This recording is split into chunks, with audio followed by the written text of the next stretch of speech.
Welcome to Raging Bullets, a DC Comics fan podcast, episode 152.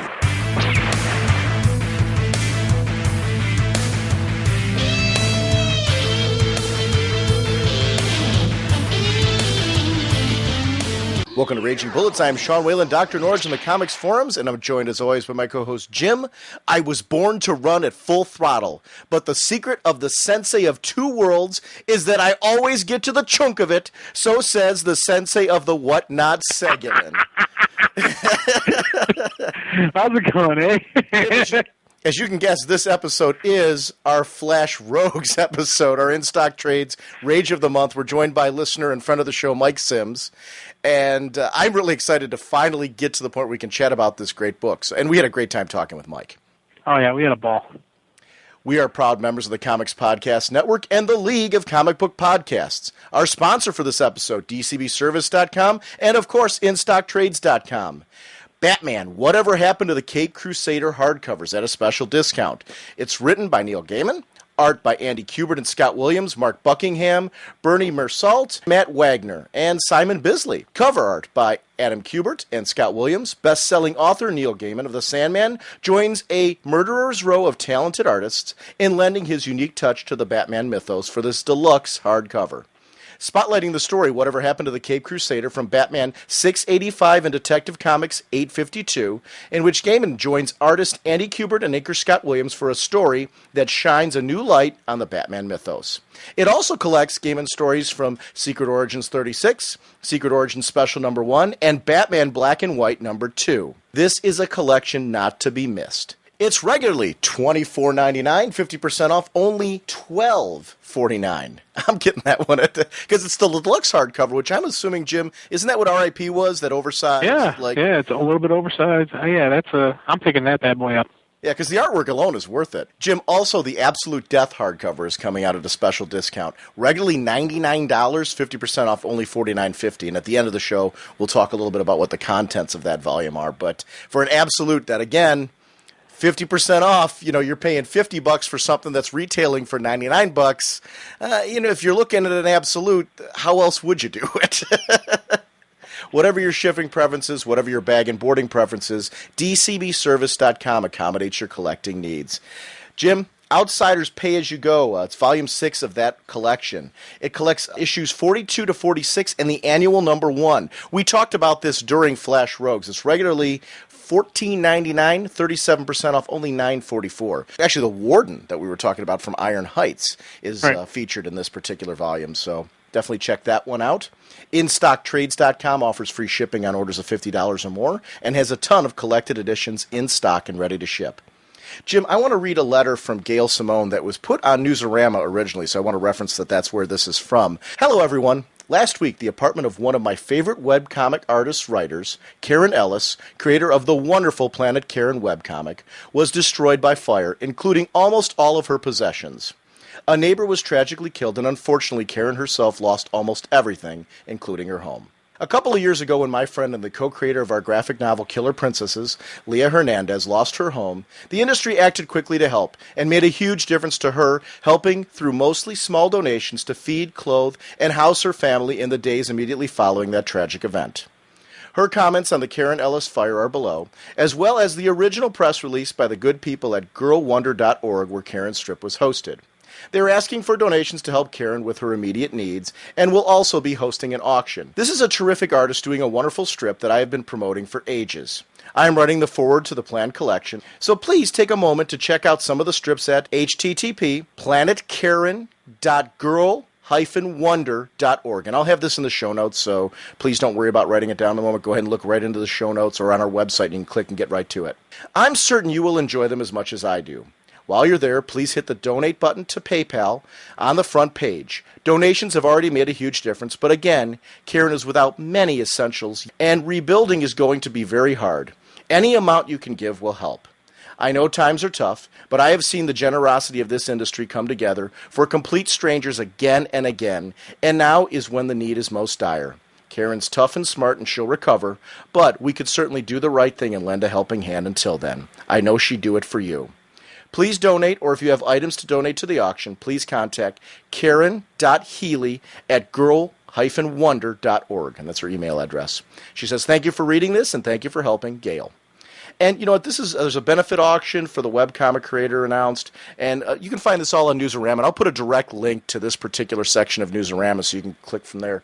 I just thought it was a very cool thing that we can help out with. Anybody who's listening to this show, you know, Jim and I don't charge for this show. It's a free podcast. We put hours into this because we love it, and we love the fact that you guys support us every month. And what I would like to ask people this month to do, if you like our podcast on any level, I don't care what you're able to donate. Like Gail said, times are tough. Money crunch and all that is affecting everybody.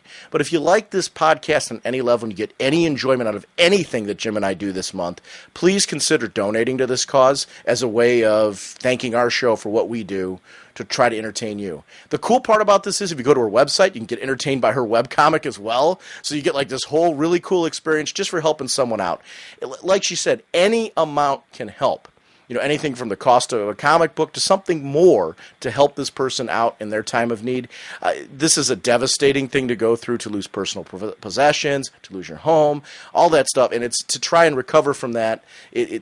For people to pull together, it's very uplifting, I'm sure, to know that people are there for you. So please consider doing this as like a thank you to our show, as just kind of reaching your heart out to somebody else in need. So please consider checking this out and doing it. I think it's very cool. Jim, as I said at the beginning of this episode, we are going to be talking about Flash Rogues. So why don't you tell these fine folks what kind of a podcast we are? Well, we are a spoiler podcast. We go in-depth into plotline, story twists, and whatnot of the comics we're reviewing. So if we're going over something you haven't read, you may want to come back later so you can better enjoy the show. Without further ado, Jim, let's jump right into it. You filthy criminals. We are going to be doing, finally, our In-Stock Trades Rage of the Month, The Flash Rogues. We are being joined by listener guest and friend of the show, Mike Sims, otherwise known for the incredible Where's What Not Nows that he does. Mike, welcome to the show. Thank you all for having me. I really appreciate it.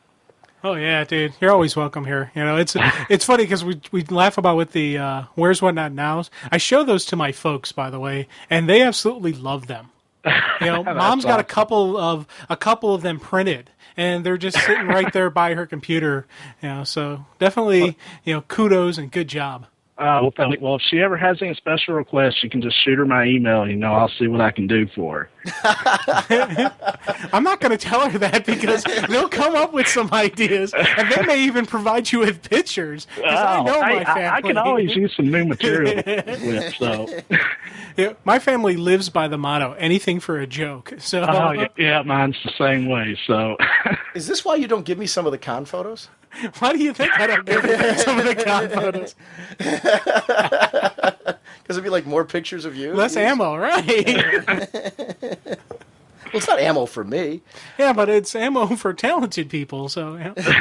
Now, guys, before we even jump into this one, because I know you're going to do the creators and all that in a second, Jim. Mike, is this your first experience reading Jeff Johns writing The Flash? I actually read Flash, was it Rogue War? Okay. Yeah, I read that before. I had picked that up, not last year, the year before last at Wizard World, and I'd read that before and loved it, and, you know, it's just kind of wanted to get more, you know, I'm not real steeped into Flash history, so, you know, it's kind of wanting to learn more about it, and heard y'all talk about, well, I believe I'd heard you talk about it, Flash Rogues before, and something I picked up a while back, and just wanted to give it a shot. Yeah, I haven't read this in years because I read it in the single issues when it originally came out, and I ended up picking up the trade just because we were going to do this. I'm like, it'll be kind of fun to read the trade and read it in collected form. I can't recommend enough to any of our listeners any of the Flash material written by Mark Waid and Jeff Johns. And then also, if you've got all of that, I would then go to the Grant Morrison run. It looks like it's going to be collected in a couple of trades. They're currently collecting that as well, which took place in between those two runs. Anybody who's looking for some history of Wally. Now, Jim, for you, did you read, I think you jumped on with Bart, right? Yeah, Bart was my jump-on point with Flash. We had done the Born to Run thing, and that was the only other Flash exposure I had before Bart. So when I was reading this, and there's going to be periods and times when I'm like, okay, this story is cool, but I'm betting a longtime Flash reader would have gotten more out of this sequence than I did. There was parts where I recognized where like that's a cool story. I like that. And actually, by the end of reading this, I started getting more of the little side backstories that are the cool Wally moments as compared to the cool Flash moments. And, but it was a process where going along where, and I was like, man, this is definitely, it was a grabber for me. It was a really attention getter. I took some extra notes in particular on Captain Boomerang and Detective Morillo because they're two characters that are kind of, you're dropped into their status quo in this. They've already had things happen to them leading to this. So I thought that it might be interesting to chat about when we get to those segments in the book, some history of those characters and what's going on with them, I think, to give you a little background. Yeah, and here's an interesting thing. When we first started talking about this, in my head, I thought this was going to be a book where the rogues all team up and go against the Flash, not more of kind of side stories highlighting the different Flash rogues. So when I first started reading it, that right there was a little, hey, what's going on here? This is kind of cool. This is something different. That was one of the things I thought when I first picked it up, that it was going to be more of like a story arc instead of kind of the individual issues. But I thought it was great as the individual issues, and it really gave a good introduction to some of those characters. Yeah, that was interesting for me too, because like I said, I hadn't read these issues since back when they originally came out. So it was interesting for me to now go back and reread this. I didn't know it was collected in this trade either until, we said, we're going to go do this, and I read it, and I'm like, well, that's interesting. It's an interesting collection because of that. You usually expect like a big arc or an overarching story. And it's funny how some of this stuff is like a prelude to what we've seen in Rogue's Revenge. It's a prelude to stuff that happened in Rogue's War. It's a prelude to things that happen later. So it's a great volume to read. Let me ask you a question. For me, I enjoyed this for probably a different reason you guys did, in the sense that for me, this was a chance to revisit some material that I really loved when it came out. Did you guys like this volume, jumping into it the way that you guys did, Mike? Oh, I loved it. I absolutely loved it. Yeah, it was great. What about you, Jim? This was definitely a very fun read for me. And actually, as we go through this, you're going to hear, I have a point in time where I say it's at this point in time that I'm now going to pick up more Flash stuff. I'm going to pick up more. This volume was that good that it's gotten me wanting to pick up more trades, pick up more stuff on the Flash, go back, pick up the Wade stuff, pick up the Morrison stuff, and it's making me want to go out and seek this other material on this character, just so I can fill in some of these gaps and some of the emotional, storyline and whatnot. Yeah, I'm the exact same way. One of the big things that really drew me into this was the art, the Scott Collins art. I've never been around or had much exposure to his art, and I just absolutely loved it. So I'm like, my plan for the future is to pick up all the Jeff Johns and Scott Collins. There are other trades of the Flash. I want to say one other thing too. Besides the Scott Collins art, we had a couple of inkers in this, Doug Hazelwood, who I'm loving right now with Nicholas Scott, and Dan Panosian, and I'm probably butchering his last name. But I actually noticed the difference between inkers. And I thought both inkers did a stellar job. But I really, first of all, I love anything. I'm convinced now that Doug Hazelwood is just an incredibly talented individual. And it was great to see that, because I am not very good at identifying inkers when they do work. It was interesting to see in this work to see Doug Hazelwood doing work with Scott Collins, and then to see the change in the inker in this issue. It stood out for me. Both did a stellar job. There was nothing negative about it, but it was interesting for me to be able to notice it this time and how that changed the artwork slightly. So it was like a learning experience for me on that end, because I'm not good at that at all. Yeah, it looks like just from what I've seen with this book, anybody that's inking Scott Collins' work, it looks like they got their cut out for him. So yeah, he's definitely, Scott Collins is that high attention to detail, that that great facial type expressions and the background artwork as well. So yeah, I can imagine the inker has got a little bit of work. And I also, while we're talking about curators, the colors were done by James Sinclair. The separator was Digital Chameleon. Letterers were done by Gaspar Saladino. The original covers were done by Jim Lee and Brian Boland, and the editor throughout this was Joey Cavallari. And just this was a really cool just creative team, and nice. Definitely got to completely agree with your comments on Hazelwood's inkings. I actually did. There was stuff where I could notice that, hey, that was Hazelwood, and I go back to the beginning of the issue and say, yeah, that was his. Okay, I was able to actually recognize him, and for me, this really is one of the first times I've ever been able to notice a different inker. So that was this was a cool experience to have two inkers within the one title doing the same penciler. It was a great way to kind of really get a good fleshing of what inkers do. So, and it was that Captain Cold issue. I noticed it before I even paid attention to the creative team on that particular page. I noticed right away. I'm like, wait, there's something a little bit different here. Yeah, great art still. Oh yeah, still great art. It was the first time I really got a chance to take a look at what the inker brings to the table. And it was, I'm glad for that opportunity. So, okay, well, let's just jump right into it. And I tell you, the very beginning where they have the run through the characters, for me, was a really cool thing. I like seeing that. Granted, I knew who the big players were, but I had no idea who that Chunk guy was. So seeing him there, I can say, oh, what's going on here? And I read his stuff. And then right as the first issue jumps right into the Chunk character, for me, that was a great way to start off this title because, I had no idea who this guy was. I didn't know if he was friend or foe, villain, rogue, or ally, or whatnot. And you see this, and you see what's going on with him. I was like, cool, I'm glad they did that. It's like those editor notes that they don't always include that I enjoy. One of the distinctions that I liked that Mark Waid did and Jeff Johns did, it was something that Mark Waid set up in his run, though, was the fact that Barry and Wally, because of the fact that they were brighter characters and the fact that they treated the villains fairly and there was that different aspect to them, it was a nice distinction between them and a Batman, for example, who also has his own rogues gallery. The rogues knew that these were stand-up guys, and a lot of the rogues actually started to turn in a different direction.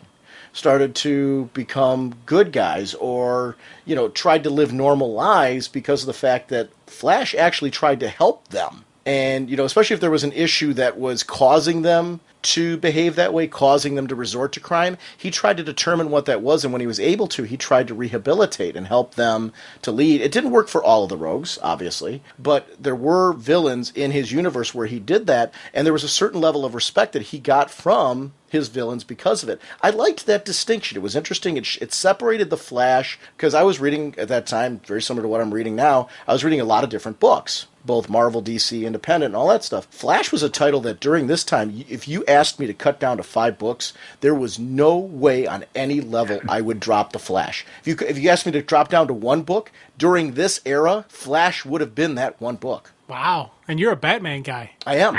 But Flash was that good from Mark Waid and Jeff Johns on. Flash was a top-tier title that I would never have dropped in a million years. I adored Wally as a Flash. Not saying I don't adore him now, but I'm saying this is a run, straight on through. I would recommend for anybody, pick up these trades, because if you want to understand why there's this passionate love for Wally West, these are books that will help you understand that. And this is a great one, and there's so many others that are on this level or even beyond this level of just great reads. So I can't recommend enough. When you were saying that you want to go further to read more stuff, for both of you guys, there is so much more to delve into. Delve into the Wade stuff, delve into the John stuff, and keep going with this. It is one of the things, as I said, I jumped right in with this, but throughout the story, we're learning what we need to know about these characters. Like, as I said, with Chunk, no idea who it was. They showed him dealing with the muggers, then they show him getting caught, and you see everything just starts unraveling really quickly. And within the span of those couple pages, I learned who this guy was. I understood why there was a need for his girlfriend to run like all heck. Very quickly, and it was something that, there wasn't like a lost word. There wasn't an unnecessary thing in there. And it wasn't like bogged down in a backlog flashback type thing where do I really need this? Come on. No, it was a nice boom, boom, boom, keeping the new reader, bringing the new reader up to page and not boring and probably a long time reader. So that was just like the cool stuff there. I like the tiny details, like the theater district and the comic shop, and how this city was brought to life in the artwork. And those details were something that were really important to a lot of the establishing shots, the park and everything that they were doing here. It was really solid art, not just the characters, but everything that was surrounding them I thought was interesting and entertaining as well. Yeah, there was some great panels later on in the story were just like the wide-angle city shots that I just thought were amazing. Mm-hmm. Oh, yeah. And, when we get back and we see Wally hanging out in the police station, that for me was just a really, really cool type of moments there. You just see him just hanging out there. He's kind of chilling. He's got the cup of coffee, hanging out and talking to these police officers on an equal level. He is a mask. Yes, he's a superhero, but he's also one of them. He's, a brother in arms. And I kind of ate that up right from the beginning to seeing a completely different person. This is somebody this is a solid, just example type leader, role model type superhero. This is a dun-da-da, out bright and flashy, if you will, excuse the expression, but that's who the Flash is, and you see that right from the very beginning, and that was something that really I ate up. Now, being kind of new to the Flash, seeing there with the box of donuts, is this Flash like the one, I think it was in the Batman cartoon, where you see him having to eat all the time to keep up his metabolism? Is this kind of like that same Flash, or is that something different? Earlier in the run, it was like earlier in his career, it was a major problem where he had to constantly keep that up. Yeah, this is the same character. That's more under control at this point in time, where you didn't there weren't whole issues where Wally had to stop mid-fight and eat a whole bunch of junk. That was something that this character had to do at a certain point. But at this point, he's got a connection with the Speed Force at this point. He's a much more powerful character, has a lot more control over to the point where he can actually lend the Speed Force not only to people but to objects. So he can actually, if somebody was throwing a girder, he could lend his speed to it. So what you're asking about, is this that guy? Yes, but his power has evolved to the point where he doesn't need that on the level that he did before, other than the fact that it's not odd to see him go through a whole pile of donuts and sugary foods and things like that, just because, acknowledging the fact that this guy, because of his metabolism and its nature, he tends to eat more than most people because obviously he would burn that stuff off like nothing. So no, it's not on that level anymore. Okay. It's a good point, though, that you brought that up, because, yes, this is very much that guy. See, I kind of took it as just he's hanging out at a police station, so what else is going to be there but donuts? Right. Oh, yeah. But it is also a nod to his history as well. But, no, it's not something where you didn't notice him mid-battle say, hey, I got to stop off at a Dunkin' Donuts and I've got to grab a whole bunch of stuff. There was a point where that did happen, but it's been long since gone at this point. The one other thing that I think is interesting here when we're talking about the police station, who he is public knowledge, which is quite interesting with this character, and it really worked. I'm a big fan of secret identities and the need for them. But in this case, with the nature of who this character is and the nature with how he works with the police and all that, it was interesting how open he was with that and how well it worked in the comic book dynamic. It doesn't always do that. It's really hard to reveal a secret identity. But in this case, it really worked with Wally, because you'll hear references to Barry Allen and the fact that Barry Allen was the Flash and that people knew that. And this is all because of the fact that Barry's long since dead and people know that. Now, it is in current continuity, that's been undone. So nobody knows now, at least police-wise and, community-wise, public-wise, they don't know, except for his close friends. They don't know that Wally West is in fact the Flash and Barry Allen's the Flash. But at this point in time, they did know that. Yeah, and that was actually, I'm glad you, and I didn't mean to interrupt you, Mike. No, you're. Yeah, I'm glad you mentioned that, because I did have that question where I was like, who knows what's his status? Because I knew there was a period where his identity was public, so I didn't know where this fell into it. So thanks for clarifying. Yeah, no, this is public knowledge right now. He's Wally West, the Flash. That would be who he's known as. So it's an interesting little twist at this point. The other thing I really enjoyed about this era too is his suit, and his spoot. Both of them are Speed Force. It's generated from the Speed Force. It's composed entirely of Speed Force. So it's interesting. I'm sorry. Go ahead. No. He doesn't need the ring anymore to blast out the suit because he's not wearing an actual fabric suit. It's composed of Speed Force. Yeah, that's one of the things that it's one of the issues later on when he's.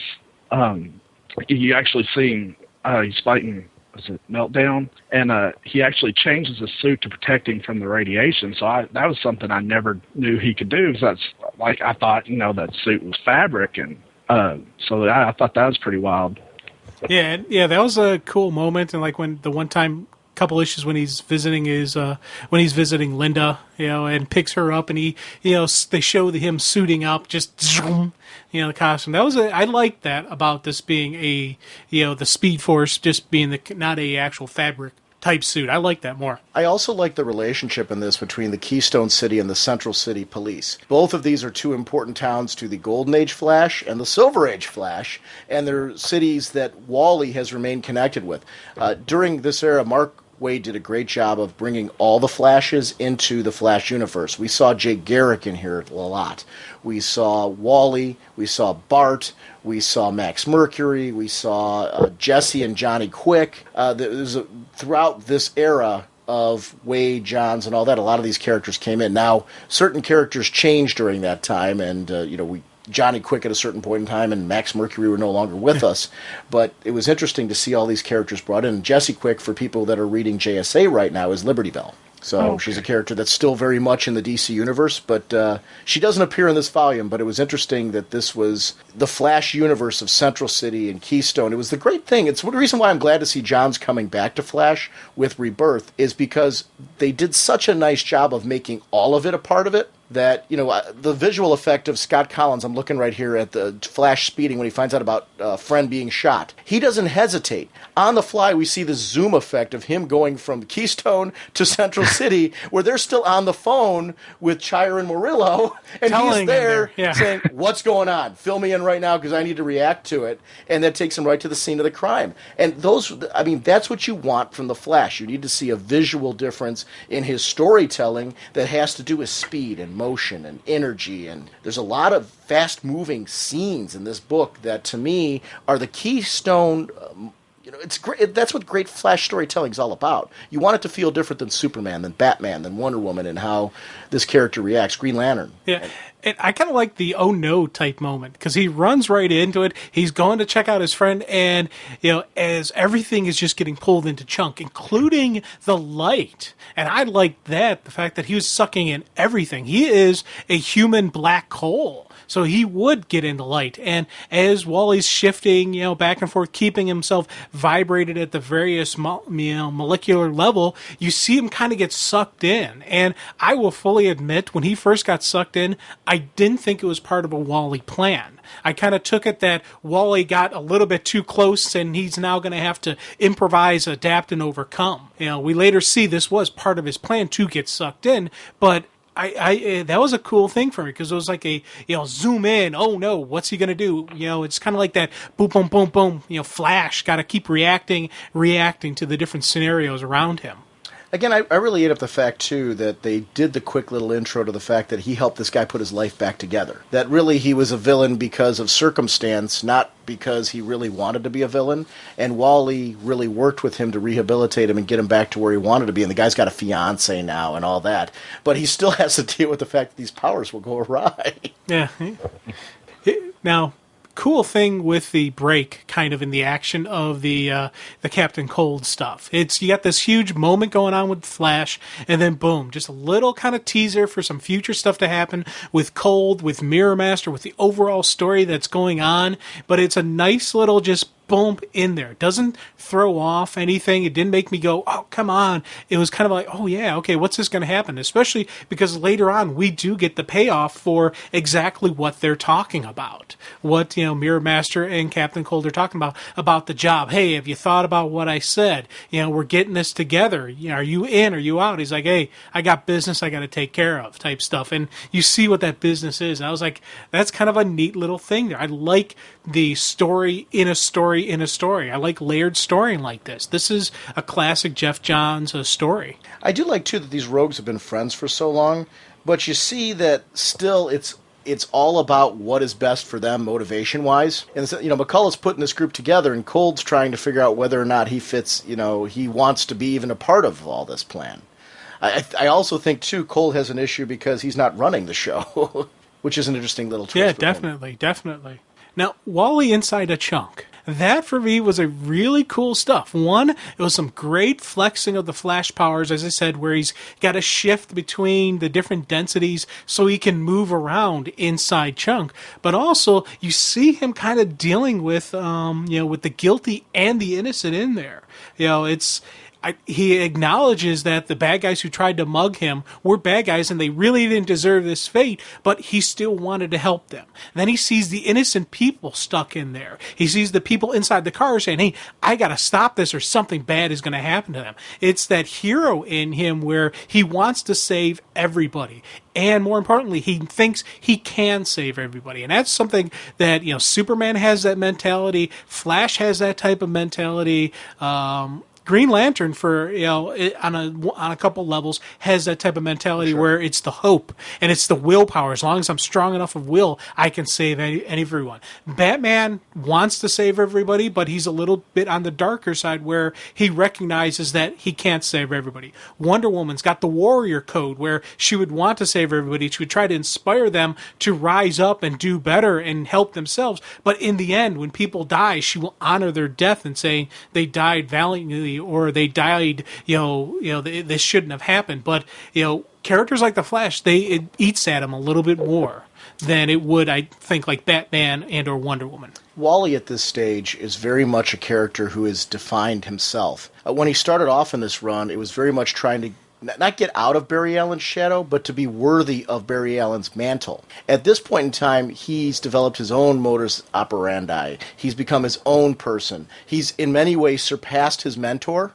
but you can also see that his mentor and his respect for Barry, how much that rubbed off on him and how he reacts with the villains and with innocence and things like that in this situation, how he's always, as the Flash, trying to keep track of everything going on around him and trying to make it all somehow work out because of his powers. And it is interesting to see that because while we're seeing the Flash move fast through everything to him is in slow motion going around him, so he has the time to be able to look around and see all these things, but he's still moving at incredibly fast speeds that we couldn't ourselves be able to visualize and be able to move at the pace he was or understand things the way that he does. That's why he gets so antsy when he's down and is sitting at that point. What's interesting for me is going to be this Wally West right now is the one we're seeing today. He's established himself. He is a veteran. He is, no longer he's no longer green. He's no longer new. He is a top-tier hero.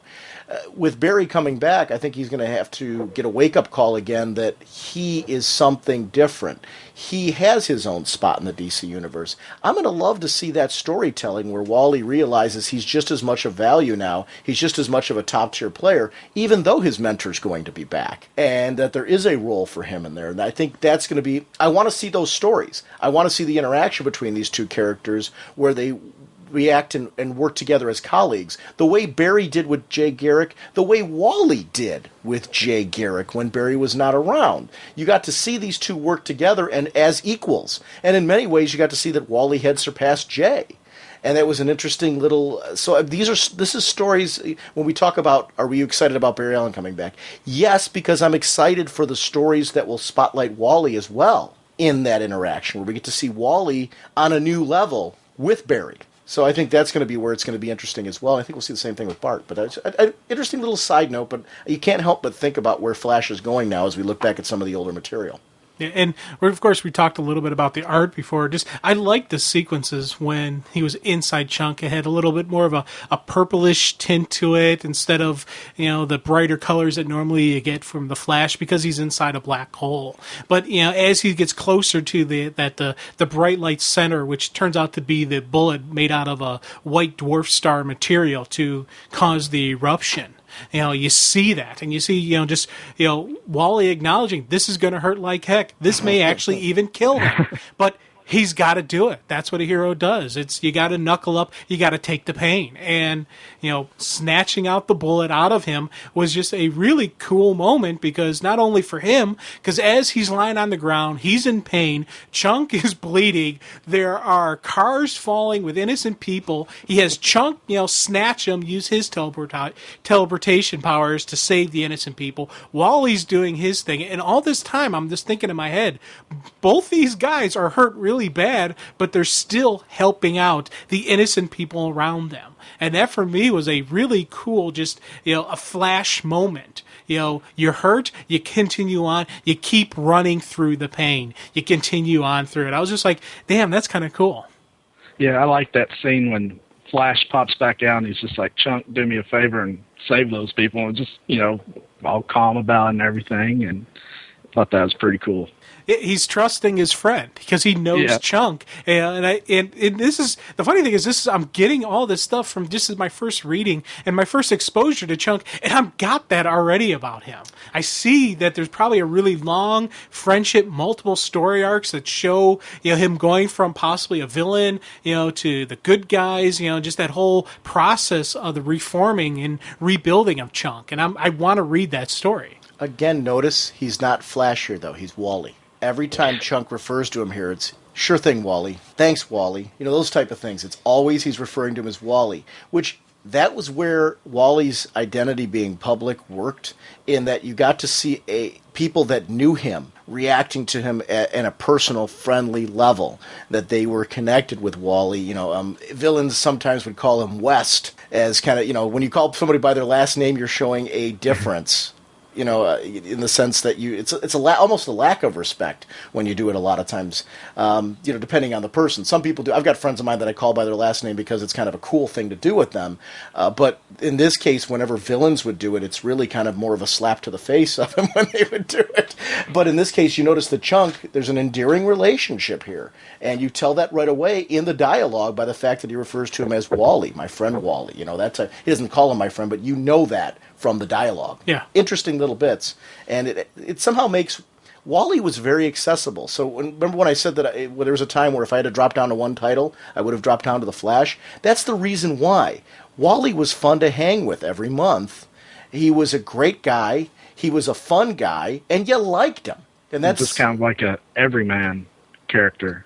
Yeah. Yeah, and it's funny because I'm getting that. I got that from just this first trade. This is really, I read Born to Run, but really this is my first real trade that I'm reading and just eating up and just kind of getting into the character. And I'm pulling that from this guy. And I want to see more of Wally West the Flash. Well, Wally works... The best Wally stories, Wally works the same way that Peter Parker does as Spider-Man in the best Spider-Man stories. Peter Parker's a guy you believe you can hang with. Peter Parker's a guy that you believe is a real person. Peter Parker has those moments where there's insecurities about Peter Parker. But, and he's human, and he's, very much a person that and Wally's got those same things going about him. In his inner dialogue, a lot of times, Wally will make mistakes in the way he reacts, in the way he talks, things like that, and he acknowledges that, but he's also he steps up to the plate, and he always keeps fighting on. And he has that never say die attitude that a Peter Parker has, a Spider-Man. Even in the worst situations where you're like, how can Wally overcome this? He went into a black hole. There's certain things that Wally does that you're just kind of like, how is he going to overcome this? And you had that moment with him, Jim, when you were talking about it, where you just said that I didn't know that Wally had a plan here. And you had that moment where you got to kind of connect with him on that level. That was the great thing about reading Wally at this time, and it's why I loved this character so much.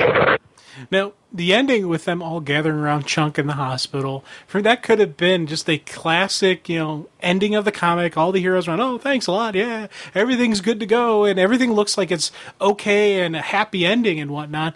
But then it flashes to Plunder, watching through the scope, and we see he was the shooter, and we start seeing that he's talking to Mirror Master, and there's something more going on here. And that, for me, this ending, I was like, oh, cool, that's the rogue they were talking about in this one. It was Plunder, because I'm going into it thinking maybe they were talking about Chunk, and do they still consider Chunk maybe to be the villain? But no, it's Plunder's the villain, and we also later on see him have a larger role which affects future issues of the Flash. And I was like, that's a cool thing for me. I'd like that, as I said, multiple story levels. There's something going on with these rogues. They're planning something. They're going to be working together, and there's going to be something happen to Wally.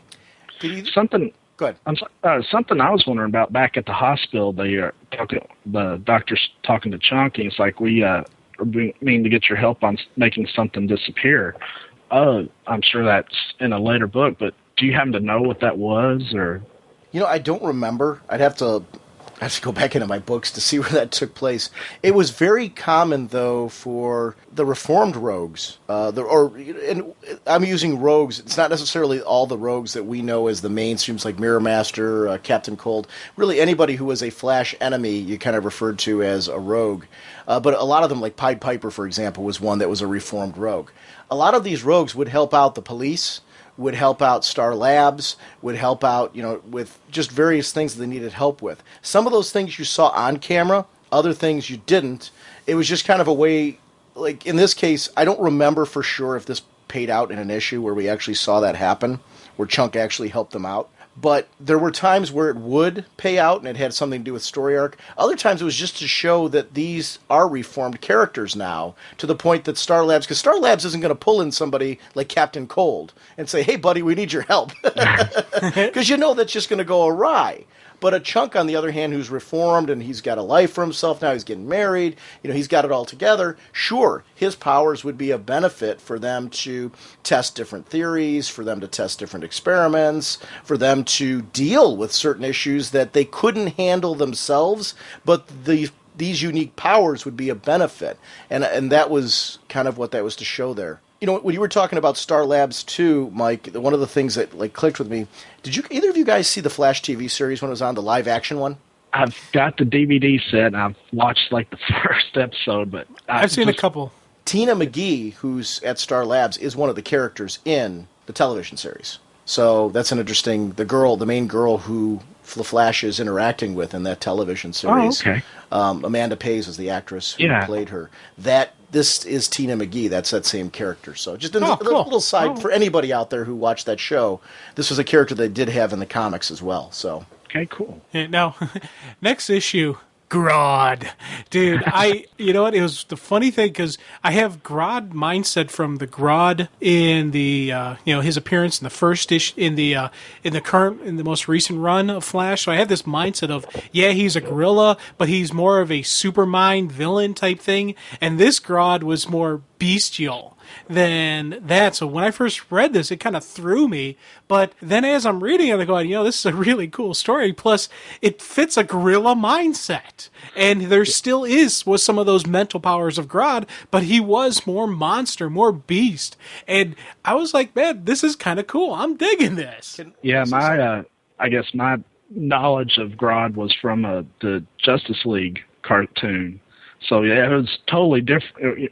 It was neat seeing the difference between the cartoon version and this one here. One of the things that I want to talk about real quick, guys, and we could jump right back to Grodd, because I agree with everything you're saying, but I don't want to forget one thing that's going on. We see in the last issue, we kind of ignored this, is the last 2 pages when they were talking about Plunder and what Mirror Master was doing with Plunder. Plunder was brought into this group for the purpose of taking out Flash's allies. Chunk was the first target, Pied Piper's next. So there is a plan in place to get rid of his allies, so then for the purpose of them to then go after the Flash, which is an interesting that are trying to take down the hero by getting his allies out of the way first. So, and this is kind of Plunder auditioning for that group. But then, as you guys say, the Gorilla Grodd segments, one of the things that I really liked about this, and Mike, I'm assuming that this is some of the artwork you were talking about where there's a double-page spreads of the cityscape that Scott Collins did beautifully.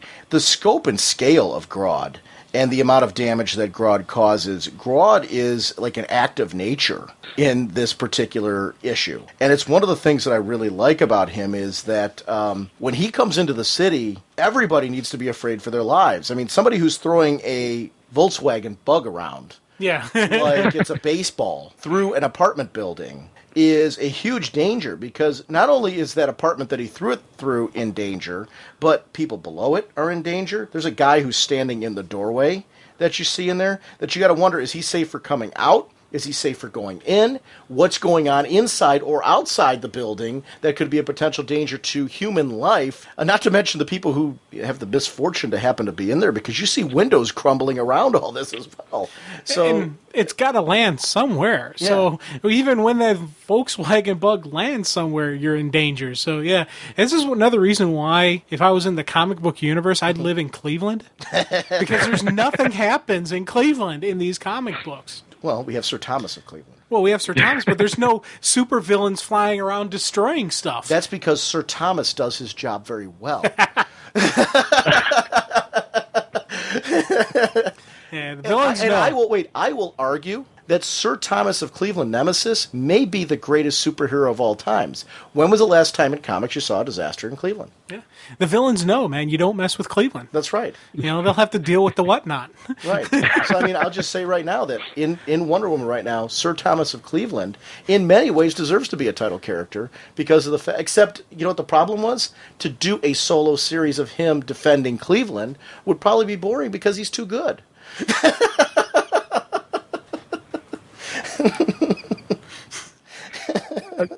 Sorry. Kind of getting visions of a Where's Whatnot now, Where's Whatnot in Cleveland. Yeah, oh, yeah. Yeah, exactly. Some pretty good Cleveland landmarks. We can get a bridge man. Oh. Well, there is the infamous 90 bridge that Jim refuses to drive across. When I do my carpool, when it's my turn to drive, we don't go across the 90 bridge. Now, we call it the 90 bridge here, but any other major city would look at it and go, dude, that's an overpass. What are you talking about? It does span a pretty good size chasm, because it goes right over, right over the Cuyahoga River and down across over the flats and whatnot. But it's still nothing compared to any of the bridges that you see in New York or you see in Chicago or anything like that. But it's still, for me, I don't cross it. So I got to take the route that adds like a couple minutes onto the drive, because I'm not driving across it. So you got that one right there. So. Well, with the double-page spread here of seeing Scott Collins, the amount of destruction that Grodd caused, the 90 bridge actually is appropriate to talk about. Because right now, ODOT there's certain vehicles that can't drive over this bridge because of the fact they're not sure that the bridge can handle it. I mean, and you got to argue that some of those vehicles, if you put like 5 or 6 cars together, they probably weigh as much as some of these vehicles that ODOT won't let go across that bridge. So why is it okay for them all to be on there together, but not one of those vehicles can be on it? So, yeah. You're preaching to the choir here, my friend. Yeah. But that's what I'm saying. I mean, it's very interesting. Like, your phobia of that particular bridge, I share. But it is interesting when we see Grodd's destruction to talk about something in Cleveland that's falling apart. Now, there is something I did want to talk about that I think is really cool element that is constantly, I noticed throughout all these Flash books, is the human side of the title. Whether it's Wally dealing with the cops, or like with this, the opening issues of this was the Cage Factory. It was a prisoner transport system designed, to transport metahumans. And the owner, operator, CEO of the company didn't hire union drivers. He only went non-union. And of course, the union is picking him, protesting him. And these are very things that you would see in day-to-day life. Right now we have a construction by us where one of the banks, when they build the bank didn't use just union contractors. They used union and non-union in the manufacturing of this bank. And there was picketers and protesters outside it, saying shame on, First Merit for doing this. So it was definitely something that we still see today, especially I could imagine back in, the 80s, 90s when this was written, there was even a union presence was even stronger back then. And you really I can remember a lot of, pickets and protests to non-union shops. So I thought that was a cool thing that we got that, just in the book. And this was all non-Flash appearances. We really don't even see Wally until he gets that phone call, saying Grodd's escaped. This whole beginning part is all non-Grodd, is all non-Flash people. And I was like, man, that's kind of cool. The stuff that Jeff Johns did with Iron Heights throughout all this was really brilliant because he added, Iron Heights became such a focal point because you got a hero who tries to rehabilitate villains. But now you've got villains in a prison complex that has its own twists and turns of corruption in there as well. The warden of Iron Heights is a major player throughout the rest of this series. So it's interesting to see the development of this as it's growing on here and how it is affecting Wally and, a character who's sitting there saying, hey, we're going to take you here, we're going to rehabilitate you and all that stuff. And Wally believes that, but then, He's starting to learn that there's more to this prison, and that's questioning his morality and, what's the right thing to do here. Mm-hmm. You kind of see that with Pied Piper later on when he goes to the prison. Oh yeah, that was, and even that was a great introduction of Warden Wolf because, I got to see the Warden in the Outsiders special where we see the ultimate end result of what happens to Iron Heights. It was the 1 year later kind of wrap-up story arc, which showed why the Outsiders were initially, on the lam and everyone thought they were destroyed. That was a really cool thing. And I have this, so I knew who the Warden was, but this is, we get to see his introduction. We get to see what a little nasty SOB he is. And I was just, that was something I ate up. The Pied Piper, and you talked about, when you guys both talked about Chunk's relationship, how you picked up right away that there was a previous relationship with Chunk, and there's a story that was told there. Very true. But Pied Piper, to talk about an incredibly well-developed turn from a villain to there comes a point where you can really say that Pied Piper is a hero. Had become a hero and really was as much a sidekick to Wally as Bart in many ways. Linda's familiarity with the Pied Piper is kind of case in point of this. He was there. He was friends with them before they got married. Mm-hmm. So this is a very well-established friendship, a very well-established character who had been rehabilitated. Now to see where he goes in this particular issue, reading it, I remember when this issue came out, I'm like, oh no. It tugged at the heartstrings. I was mad, and I mean that. And I mean that not mad in the sense that I'm like, oh, Jeff Johns is better. I was mad in the way that you're supposed to be when you care about a character, and that's great writing. So it's not a knock in any way on the story or anything like that, but that's how much I cared about this character at this stage in the game and how much they'd done. I remember this moment, I'm like, they did not just... This is wrong. It's crap. That was that was what I was going through when I read this issue, and it's an emotional issue and something that it just shows how well supporting cast and how important supporting cast is development. I'm glad you guys are noting that there were things going on with Iron Heights. There's things going on with the Pied Piper. The people, the streets. Like, you didn't need to do the streets of Keystone City or the streets of Central City as a comic book. Gotham, you need to do that because Batman's relationship with the citizens is more standoffish in the sense that he rescues them, but he's got to stay away because of the mythos of the Bat. So you can do a book like Gotham Central. You can do a book like The Streets of Gotham, and you need to, because we need to get to know what he looks like through those people. But with The Flash, because he's so open and so connected with everybody, you do that stuff in book, and it separates him from those titles. It's one of the nice things about having a different character like The Flash to read about. You get something from him you can't get from any other character. Yeah, now, one of the things that really got me in the Wally Grodd fight, and this was the thing that really kind of locked me into this. I saw what I consider to be classic Flash stuff. First off, when he first approached Grodd, he tried to do the calm thing. He tried to calm Grodd down. He didn't just go in and start punching him. And I was like, that's kind of a cool thing. Granted, it didn't work for him at all. And later on in the current run, we see why Wally just ran up to Grodd and tried to drop him as fast as he could so he wouldn't get the mind blast. Two, it had that little element of comedy because they had those two idiots who get what I call the Knucklehead Award of the Year for throwing bananas down at Gorilla Grodd.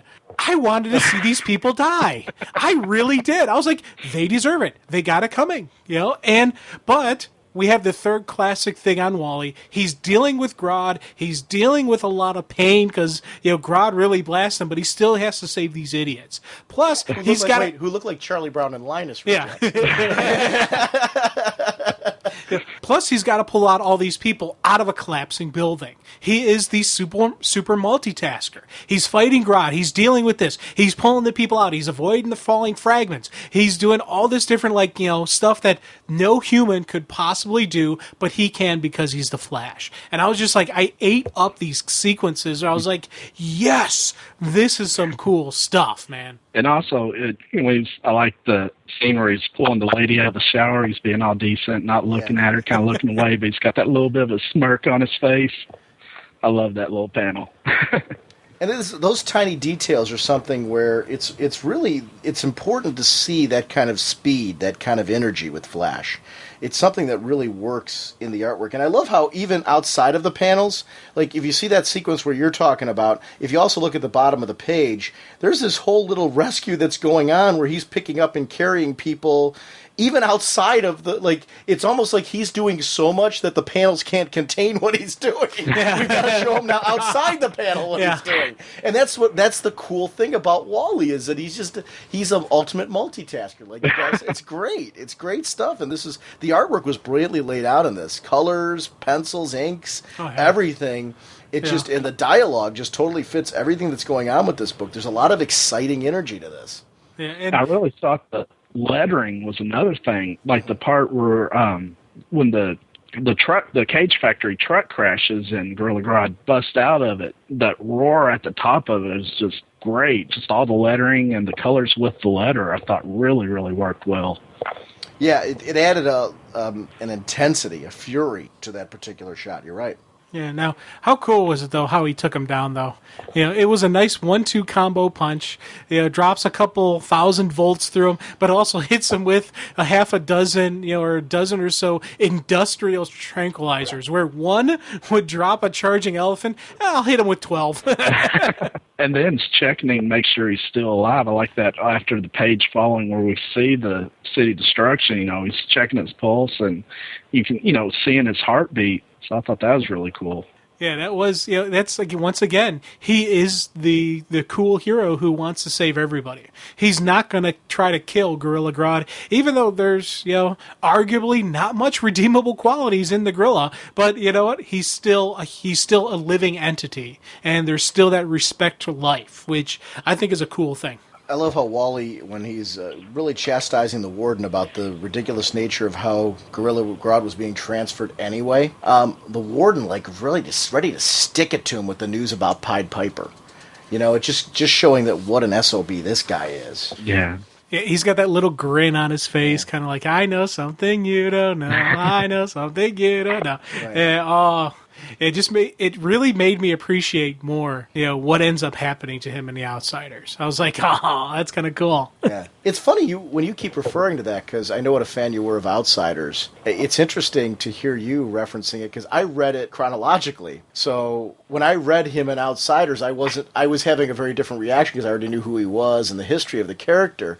It's interesting to have you talk about it this way. You read it in reverse. You're seeing him now in this light here. It's interesting to have, because when I read this through again, I wasn't having those moments because I had already experienced that when I read that through the first time. And here's the thing. When I read it the first time with Outsiders, I did see they did a great job of just showing what a complete jerk he is and just how he got what was coming to him. But part of me still kind of like, when I was reading it, wished there was some other way they could have, it couldn't have ended the way it did. And I was like, man, maybe if they'd done this, maybe. Now I'm like, cool. I love that ending. Now it's like, now I know the rest of the story. Give a little nod to the late, great Paul Harvey. Got me wanting to check out The Outsiders now, because just, through reading for this, I had the same reaction. He's an SOB, and you want to see what happens to him and, hope he gets what he deserves. So, yeah, you're going to make me have to check out Outsiders now, Jim. Yeah, it's the Outsiders story arc where they show what happened. Because when you come into 1 year later Outsiders, everyone thinks the team is dead. They're rogues and outside off the radar. It's the storyline. It's after 1 year later, probably a good couple months afterwards. I can't remember the number off the top of my head, but it's the story that tells you what happened to the Outsiders, why everyone thinks they're dead, and it also kind of it touches in on Black Lightning a lot, and a little bit of the new Captain Boomerang as well. So there's some, a really cool Outsider story arc there, and I don't know what the number is. We'll find it later. Okay, going on the next issue. Now it's cool because this is a nice, just flow through. As we said, we see the warden acting like a real jerk and a real SOB. Kind of like saying, I know what's going on with Piper. And then the very next issue starts off with Piper again. And I was like, that's kind of a cool thing where just these beautiful, teas, flow through, set up for the next issue. We started seeing this going through these because it was funny. When I first started reading this, I was thinking these are separate, one issue story arcs, but as I started going through, especially second read through, I really saw the overall story arc. And for me, the big thing on the overall story arc is the fact that it's the the tie-ins and the connections which each one of the titles. Now, this is one of those things where, especially with the Piper stuff, where having a long history with Piper, and because Sean, you even said how you were upset and you were raged over what was going on. What's going on here? I can't understand this, man. For me, I could see and understand how someone who had a long history would be upset that Piper's being arrested, that he was, that he admitted to murder, and all this bad stuff is happening to Piper. But I didn't have that solid emotional connection. I liked Piper from 52. I thought he was a cool character, and this is something I'm like, but this right here was one of the reasons I really wanted to see the initial redemption of Piper. I wanted to get that emotional reaction from them and find out what happened, and whatnot. But now, one of the things that really kind of cool was the two main officers, that Morello and the Chire. Okay. Just seeing them discuss about Piper, and they're just talking about, hey, are you really surprised by this? Yeah, Flash has vouched for the guy, but he is a rogue. He is a villain. And that was a, kind of like, kind of moment for me, because, I see both sides of the story. I see both sides of the argument. Yeah, you want to believe that the Flash is saying these guys are good, but on the end, once a crook, always a crook. Once a rogue, always a rogue. So that, once again, it was a human moment. There wasn't the Flash in any of these panels. It was all police and arresting Piper and the two officers, but there was still the Flash presence felt. And see, it's funny how you're talking about that when I remember reading this, and never for a second did I think Piper really did it. And I'll tell you why, because I had read him so long where I'm like, he's being set up, something's going on. I was totally in Piper's corner throughout the whole thing.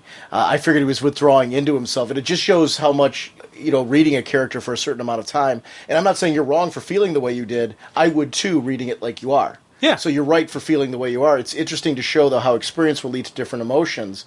My relationship with Piper was so strong that I was naturally assuming, like, there's no way Piper did this. Somebody's setting him up. He's pulling into himself because he can't believe it or whatever it is. The evidence is so damning that he's even questioning himself, did I actually do this? And that type of thing. It's an interesting little twist onto the whole thing, like what had caused him to crack at this point.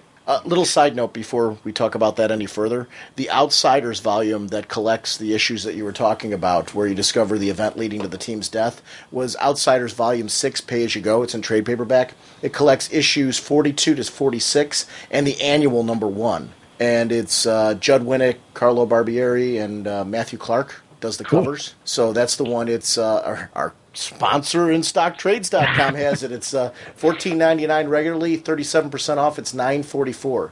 But that's Outsiders Volume 6, Pay As You Go, for anybody who is interested in checking out that particular volume of the Outs, just because you talked about it so you can see what happens, the final thing, what happens to the Warden, which is a very cool way. I got to say, I just really dig that. But it's funny because we're talking about Piper and just that whole booking process.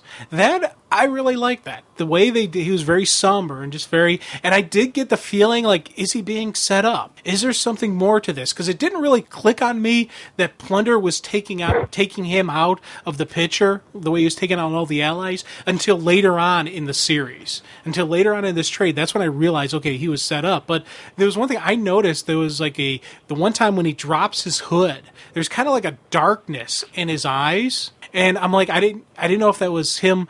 Yes, there's something wrong with him. Maybe he's guilty. Maybe it's remorse. Maybe it's the what's going on here, I shouldn't be here type, mindset. And it was just something, as I'm reading through this, on one hand, I'm thinking, yes, he's guilty. One hand, I'm thinking he's innocent. So this was something that was a nice emotional play, especially the artwork just showing just how he felt and how Wally felt when he gets the news, and he runs up to the college to snatch up Linda saying, hey, you got to come with me. We got to go. Our friend is in trouble. So I was just like, man, this is a really cool, just emotional play on the Piper, and that I could get and I could understand, but I can see how you would have a much deeper feeling and more, understanding to this. I like going back to the start of the issue, looking at when they're bringing him into the police station and Shire and Morello are kind of having that back and forth, and Shire kind of seems like, I guess, he's more on the side of the piper. And he's like, what motive would he have? And he's like, well, Morello's like, well, his net worth is over $45 million, Shire. And he's like, what a detective under his breath. I kind of like that back and forth, even through this whole book, just the back and forth between those two characters. This is very early in their partnership. Morello's kind of a new partner for Shire at this point, and Shire's not very well liked at all. But Morello has his own issues as well, so it's interesting with the two of them. They kind of butt heads, but they do come to it's an interesting development of a great supporting cast friendship of the two police officers, because we get to see that in these issues, and it unfolds in the series as well. So they're great characters in the sense that this isn't just a one-off thing with them. We see their development throughout the Flash series as well, which is it's great writing when you do these different layers of not just the Flash, but the people that are surrounded by him. It adds a lot more depth to the whole thing. The bits with Captain Boomerang, Digger Harkness, I thought were really cool because he had this problem with his exploding arrow. I mean, exploding boomerang, I should say. I'm thinking of Green Arrow right now. But this exploding boomerang that backfired on him. And this ties into, I don't think, did any of you guys read Joker's Last Laugh? No, No. Okay. It was a 4-issue miniseries event. And what happened was there were almost every book, if not every book, had a Joker's Last Laugh issue throughout the series where the Joker thought he was dying, and as kind of his last hurrah, he ended up becoming like this godlike entity where he was giving people, was attacking people with this Joker serum. And when I say godlike entity, he was like causing people to get infected with the Joker venom. But it also had this effect that it made them like super strong, super... so in his case, we see here that the Joker venom not only twists him and makes him very Joker-like and insane, but it also healed him. So this was like a workaround for the fact that the guy blew himself up. He ended up coming back because of the Joker venom and all that. So this issue was part of that Joker event, but it shows the strength of this, because I do think this issue, reading it again, I didn't go back and reread Joker's Last Laugh. It made me want to go back and read it just to kind of get the whole event in there and really understand what the Joker was doing. But this issue stands very well on its own, in the sense that I like the fact that you guys you said we never even read that event or anything like that. Did you guys feel like you had any question marks throughout this issue as far as what was going on, or did you feel like they gave you enough info right here in this issue? Because my feeling is that they did, but were you guys left with any questions in reading this issue, this particular one? Not really. I mean, it's when they explained that there had been the breakout of the Joker virus. So, I mean, I thought it gave you, enough. I mean, they're still kind of wondering a little bit more about if it happened in, where if that had taken place in anything else. But other than that, I mean, I thought it gave you enough information. It actually, to me, shows the strength of when a writer does a tie-in to an event, in the sense that it would have been very easy to just read Flash. They give you, okay, there's a Joker Venom breakout, it's affecting villains, and here's how it affects the Flash. Yeah. And you can just keep moving along. You don't have to read Joker's Last Laugh to understand this. If you're interested in reading more, you can go seek that out, because it is traded. It's another thing that is traded. But you don't have to.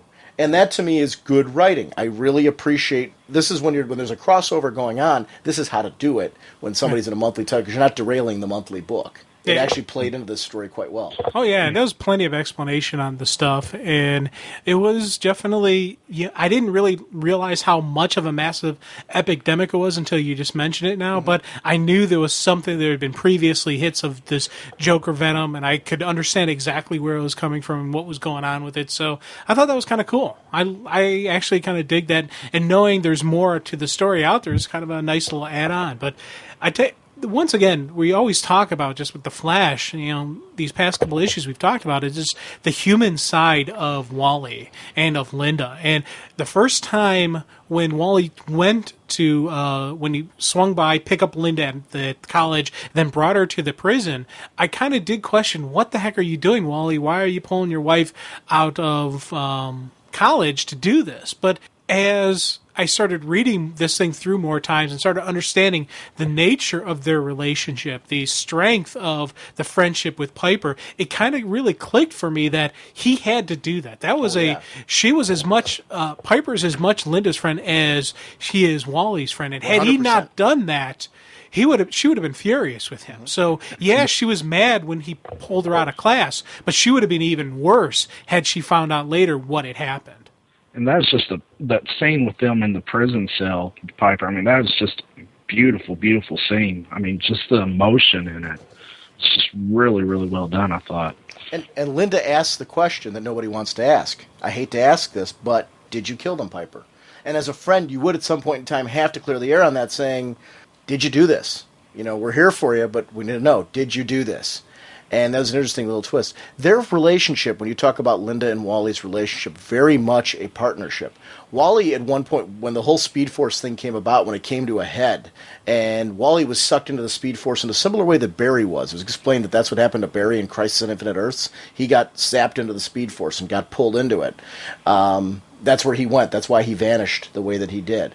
In the case of Wally here, he got pulled in, and the only tether to bring him back was his love for Linda. Linda was his rock, the thing to bring him back from the Speed Force. She called back to him, that love over. It's a cool love story. It works in the comics. But she was a reporter, and, you know, there's references to that where, you know, she, you know, was a very strong, very powerful, you know, I mean, not in the sense that she had superpowers. I don't mean it that way. She's a very powerful character in the sense that she's not afraid to stand up to Wally when she doesn't agree with him. She adds something to him in the sense as a confidant, and you see that relationship is very important as a part of making Wally the man who he is. Wally evolves as a character as his relationship with Linda grows, and you see that back in the earlier issues of their relationships. This is a relationship that over time developed into this really powerful relationship. A person who'd been reading Flash, I'm glad that you picked up on the fact that it was important for her to be here through your read-throughs. It was funny experiencing that when I read this. It was kind of like I wouldn't even question Linda better be there. Very much. It's cool that you picked it up just from these volume. read-throughs. Yeah, because, you know, I have exposure to Wally and Linda in the most recent run, but to be honest, this showed, you know, that one was the longtime married couple. Sure. You know, the married couple with kids, who their prime focus through a lot of their run was on the kids. What's happening to the kids? We got to make sure the kids are okay. We got to put on the strong face for the kids. This is just Wally and Linda. This is just the two, you know, the married couple, and this is her first really inklings that she wants to have a family. You know, they talk about when she held the weather wizard's kid. You know, she kind of had that maternal instincts kind of kick in type stuff. So this is just a cool relationship. And the thing that got me, that I didn't notice this guy until like later issues, but once I started noticing him, I want to know the full story of Stalker Cliff, the guy from the college. When he first pulls her out of the college, he's like, "Hey, how you doing? I'm Cliff." And, you know, and I really didn't click too much until later when you see Cliff again. And you see Cliff again. And there's a couple of notes I make about Stalker Cliff that like, he's a guy that I know has to make appearances later on. There's got to be some significant thing that happens with him. That's one of the stories I really want to read. I want to see what happens to Stalker Cliff. And it's worth reading. Oh, cool. It is one of those things that's nice about having a writer on a run of a book, because of the fact that whether you're reading it in trade, whether you're reading it in single issues, it's irrelevant. This is serialized storytelling. So everything shouldn't be contained in one volume. The writer should be developing new things to continue on. Novels that have a series of books are very good at doing this. Where while, yes, there's very contained stories in here that you can read and pick up and enjoy this volume. If you never read another Flash volume, this is worth reading in and of itself. But there are enough threads going on that are going to interest you. You're going to want to know more about where does Piper go from here?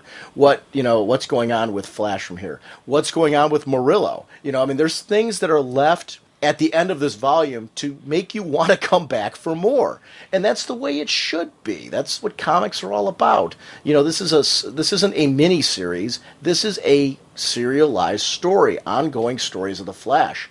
And good writers know what to do to hook you in to come back within the storytelling. And you're right, the Stalker Cliff story is one where, yes, it does pay out. Oh, cool. And it's well worth seeking out and reading. Because it's like anything that Johns does, there's a reason for everything. And Stalker Cliff, there's a reason for it. There's also another cool thing that Johns loves to do this, and especially with his, I'm getting on his writing with the Flash. We joked around about the super multitasker.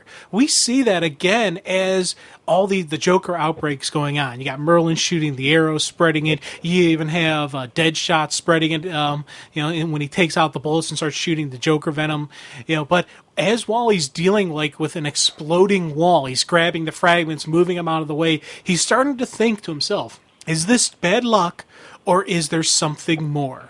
Is there something else going on? And he's starting to piece together that there's a giant conspiracy out there to take down his people. Oh, yeah.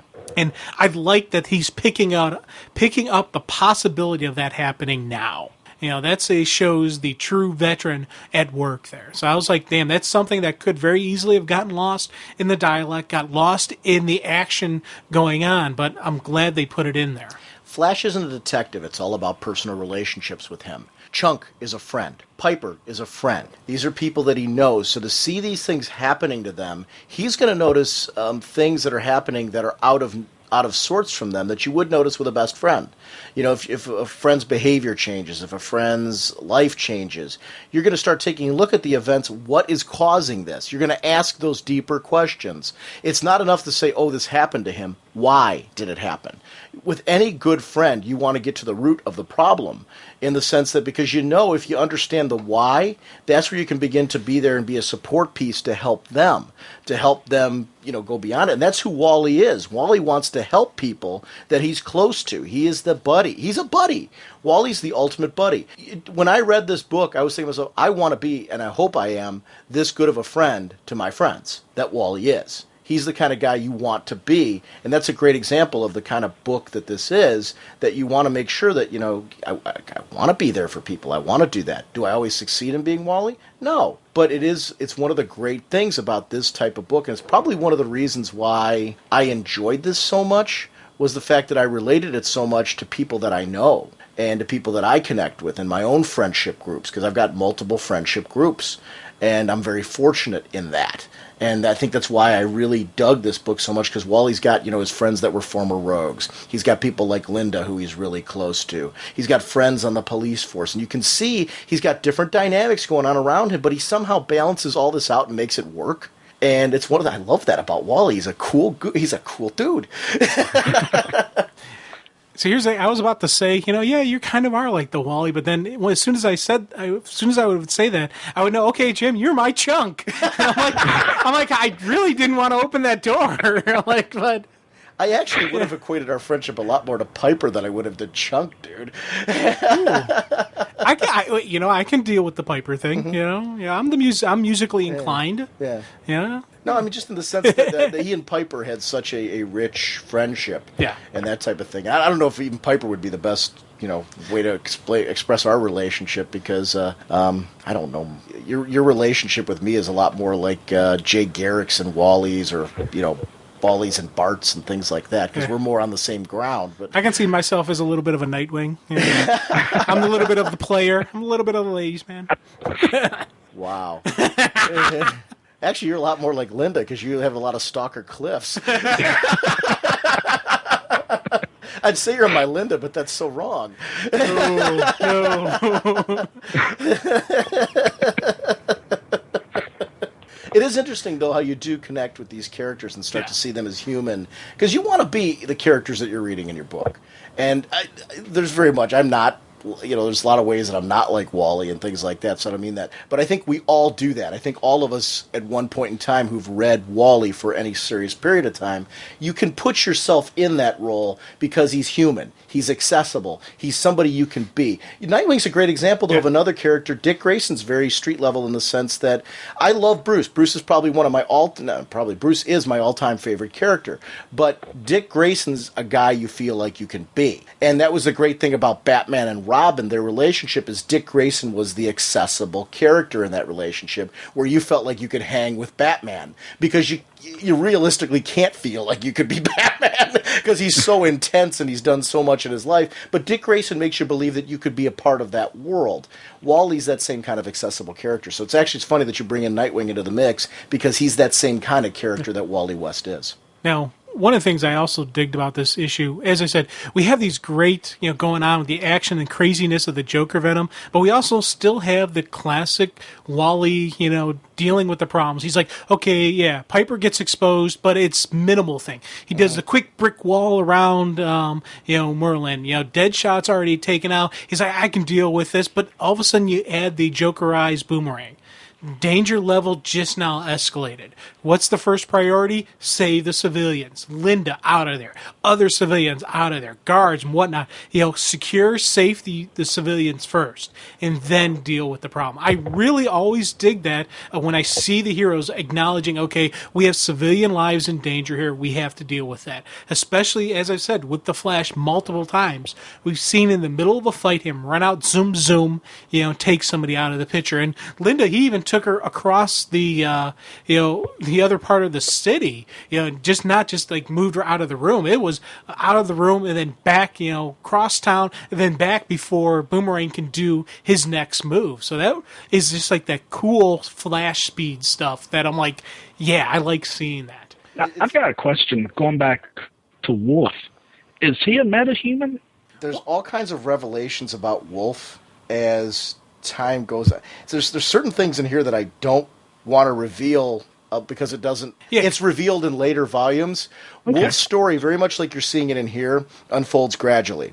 So you see this little tidbit here with Wolf where his eyes kick in and you start to realize that dude's got something going on here and he can do some things that nobody else really knows at this moment. It is clearly spelled out. And I the only reason why I'm not jumping to say it right now is I don't want to spoil that for somebody who might pick up later volumes of this. And in this issue, they talk about there's an event with, I can't even think who the villain was now, that, after that he seemed to have changed. Mm-hmm. Just his personality seemed to change. He seemed to be a little bit more of an SOB. And so you're going to, so I guess the previous issues will show him dealing with that and that event happening. And so that's something I'm like, you could see there's something different about the Warden from this. You see him causing people pain. And he actually is the one who took out Deadshot, by using whatever ability kind of power type thingy he has. Whatever he can do, he takes him out, and you even see him affect a couple guards in earlier parts of the issue that are putting up the plaque on Gorilla Grodd's cage. So it's he's got like some type of power. It isn't Deadshot, it's Deadline. Oh, Deadline. He takes out Deadline. Sorry. Yeah. I knew one of the Deads. Yeah, it was Deadline that he took out on that. But it is one of those things, and the only reason why I don't want to reveal it right now because it is a story that is told, and I don't want to spoil that here because it's not. I will say that there is a lot more to the Warden than what we're seeing on these pages, and that does play out both in later issues, and there were things that played out in previous issues. Yeah, I'm starting to get the feeling this episode's going to cost me a lot of money because I've done got a list going of stuff I'm going to have to start picking up. But it's a great thing as far as you can start targeting then for things that you like. I've got a huge trade list of trades that I want. Now, realistically, can I get all of them? No, my budget won't allow me to. I have a huge wish list of things that, I either runs where I read broken runs of it, or things where, because of financial reasons, I needed to sell off some of the issues, and I'd like to get back some favorite story arcs and things. But, you prioritize based on what are you most interested in reading, and you start from the top of that list and just start gradually working your way down. And a lot of times for me, it's, I'll look for online deals, which is one of the reasons why we support the sponsor that we do. I'll look at conventions. Conventions, a lot of times you'll get insane deals on, either back issues or trades or things like that people are unloading. I'll go to comic shops, and a lot of times comic shops will have special deals. It's kind of, comics are one of those things, especially if you're looking for older material, that you just got to pay attention to when things are either pre-orderable or when you can get a deal at a convention, and you got to stay within it. Comics are a very dangerous hobby in the sense that it's easy to get outside your budget really fast. But I think you can also be disciplined in the sense that it's good to keep an ongoing list of what you'd like to read. And, I mean, realistically, I would love to read every comic that's out there. I can't do it. It's not, it's kind of it's an interesting point. I mean, you can't do it. First of all, time-wise, there's no way I can do it. But it's also financially, there's no way I can read everything that's out there. So you pick a priority list and you start grabbing them. This Flash stuff, though, I would not hesitate to tell anybody. This is stuff you want to move up high on your priority list of must-reads. This is up there for me with JSA. This is, just stuff that, you've heard me on the show recommend to people many times, read the older JSA materials. Well, same author. This Flash stuff, and I would not just say Jeff Johns, I would also say Mark Waid. I would definitely check out the Mark Waid run on this. The Grant Morrison stuff was fantastic too.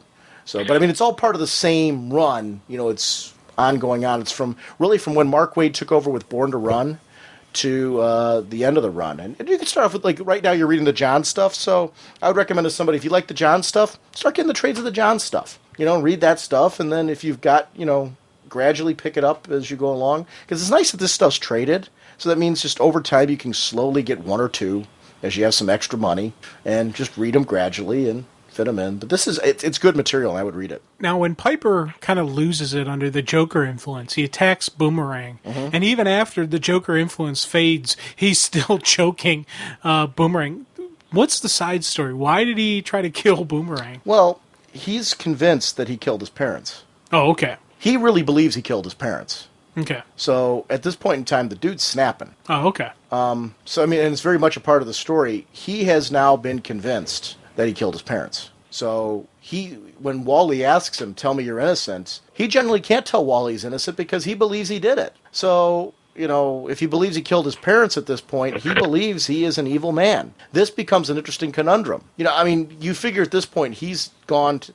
Here's a guy who reformed himself, worked so hard to do that. He became a respected ally of Wally and Linda. Now he feels like he's betrayed all of that and everything that he worked so hard to become. What would that do to you psychologically? That's where I think it's brilliant writing because it's very human. How many of us have hit the point where, I know I have, where life's not going well, and for whatever reason, you make a mistake or you think you made a mistake, and that affects everything else. It affects how you talk to people. It affects how you react to situations. I think we've all had those situations where we may have said or done something because we were angry or disappointed in ourselves. And then you come back later and realize, oops. Now, going to the level where you're choking somebody out, I've never been at that point. Yeah. But I didn't also think that I killed my parents. It's an interesting little dilemma because, talk about an emotional trauma. His parents are dead. He was slapped in the face with that. So obviously he didn't know that they were dead. But to not only find out they were dead, but now to realize and look at the information and believe that you did it yourself, what would that do to you? How would that change you?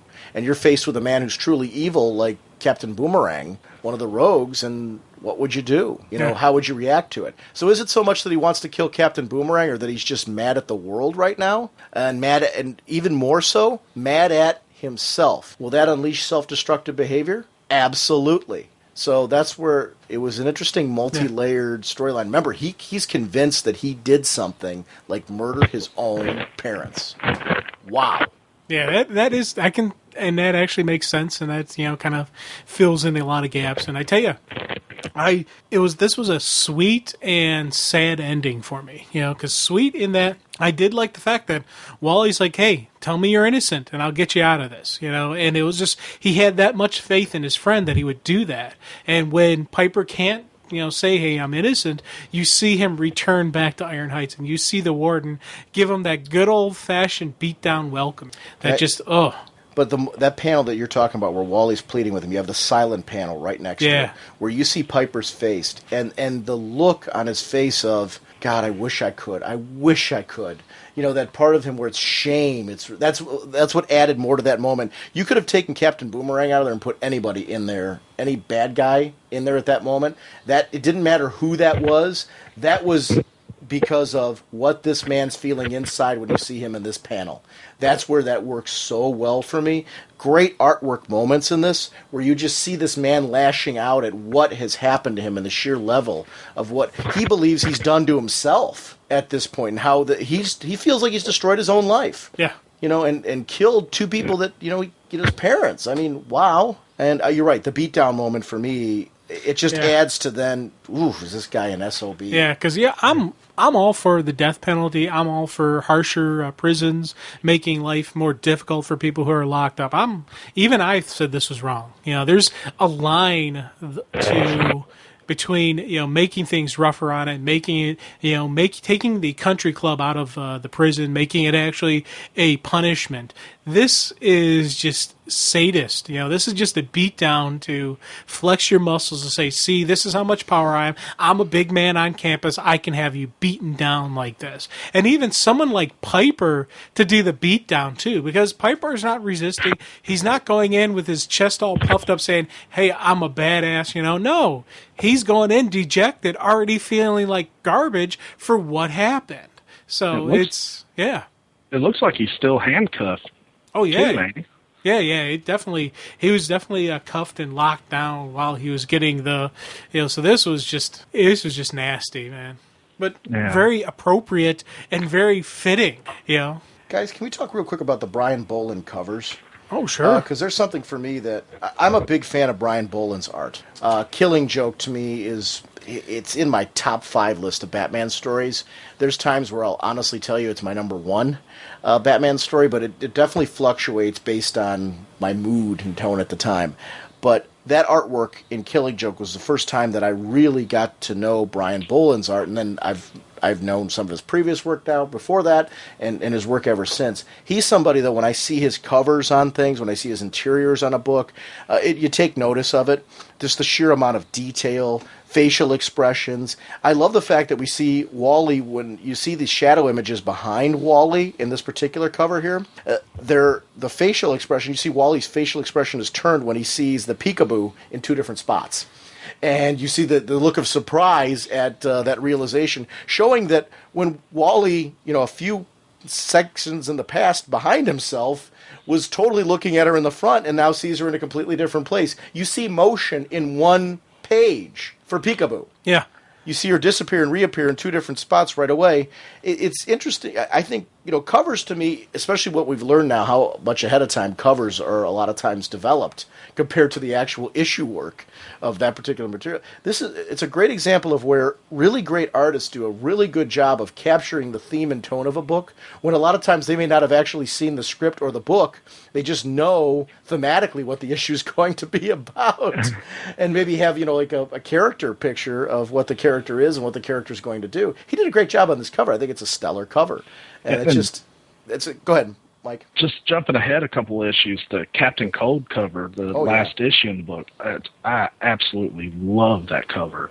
Oh yeah, big time. Yeah, it's just, to me, cover art is something that Freddie Williams explained to us a lot of times, that the cover for the issue is done so far in advance of the actual issue, and it just amazes me now. It actually, my respect of what artists do for cover art is so much higher now, in how they a lot of times will capture, when they don't always know the entire contents of the book that they're doing the cover for, how they thematically capture what's going on in there and nail a home run so often. So it really just, my respect of cover art has grown so much doing this show and chatting with artists and what that's done, because I had no idea that was the case. I guess I just naturally assumed it was created as part of the process. Yeah. They saw the entire script, and I'm sure in some cases they're able to. But it's clear that doesn't always work. And I don't know, these covers to me I thought were worth noting, because he's really a very, very talented artist. And, I'll pick up things specifically for Brian Boland's work just because of that. Yeah. Now, one of the things I really digged about going from the one issue then to the next was, again, there was this great lead through. We have the one issue ending with the beatdown of Piper and just the cruel treatment of prisons. The next issue opens up with Flash bringing down the thunder against the warden, saying, turning him in for the cruel lockup that they had Fallout in. And granted, the warden's able to cover for himself, move Fallout out of there saying, hey, I don't know what you're talking about. The Flash must have been confusion with all the Joker gas going on. And you just see that, cool segue from one issue to the next, further adding on to just what an SOB this warden is. But not only that, he's not just a bad guy. He's like a bad good guy. He thinks he's doing the right thing, in his own mindset. He's just a little twisted in how he's doing it, but it fits. You're dealing power corrupts, absolute power corrupts absolutely. And this is a guy who not only is dealing with prisoners, he's dealing with meta prisoners. He's dealing with the worst of the worst on levels that other prisons don't even want to touch, and he's successfully holding them and dealing with the problems, and he's controlling that. So naturally, he's going to have a lot of political allies as well, because this is something that's powerful. This is something that most people can't deal with or do. So, hey, let's turn a blind eye if he's treating prisoners wrongly. Well, you know what? Hey, okay, yeah, he's got some radiation guy hooked up to some chambers.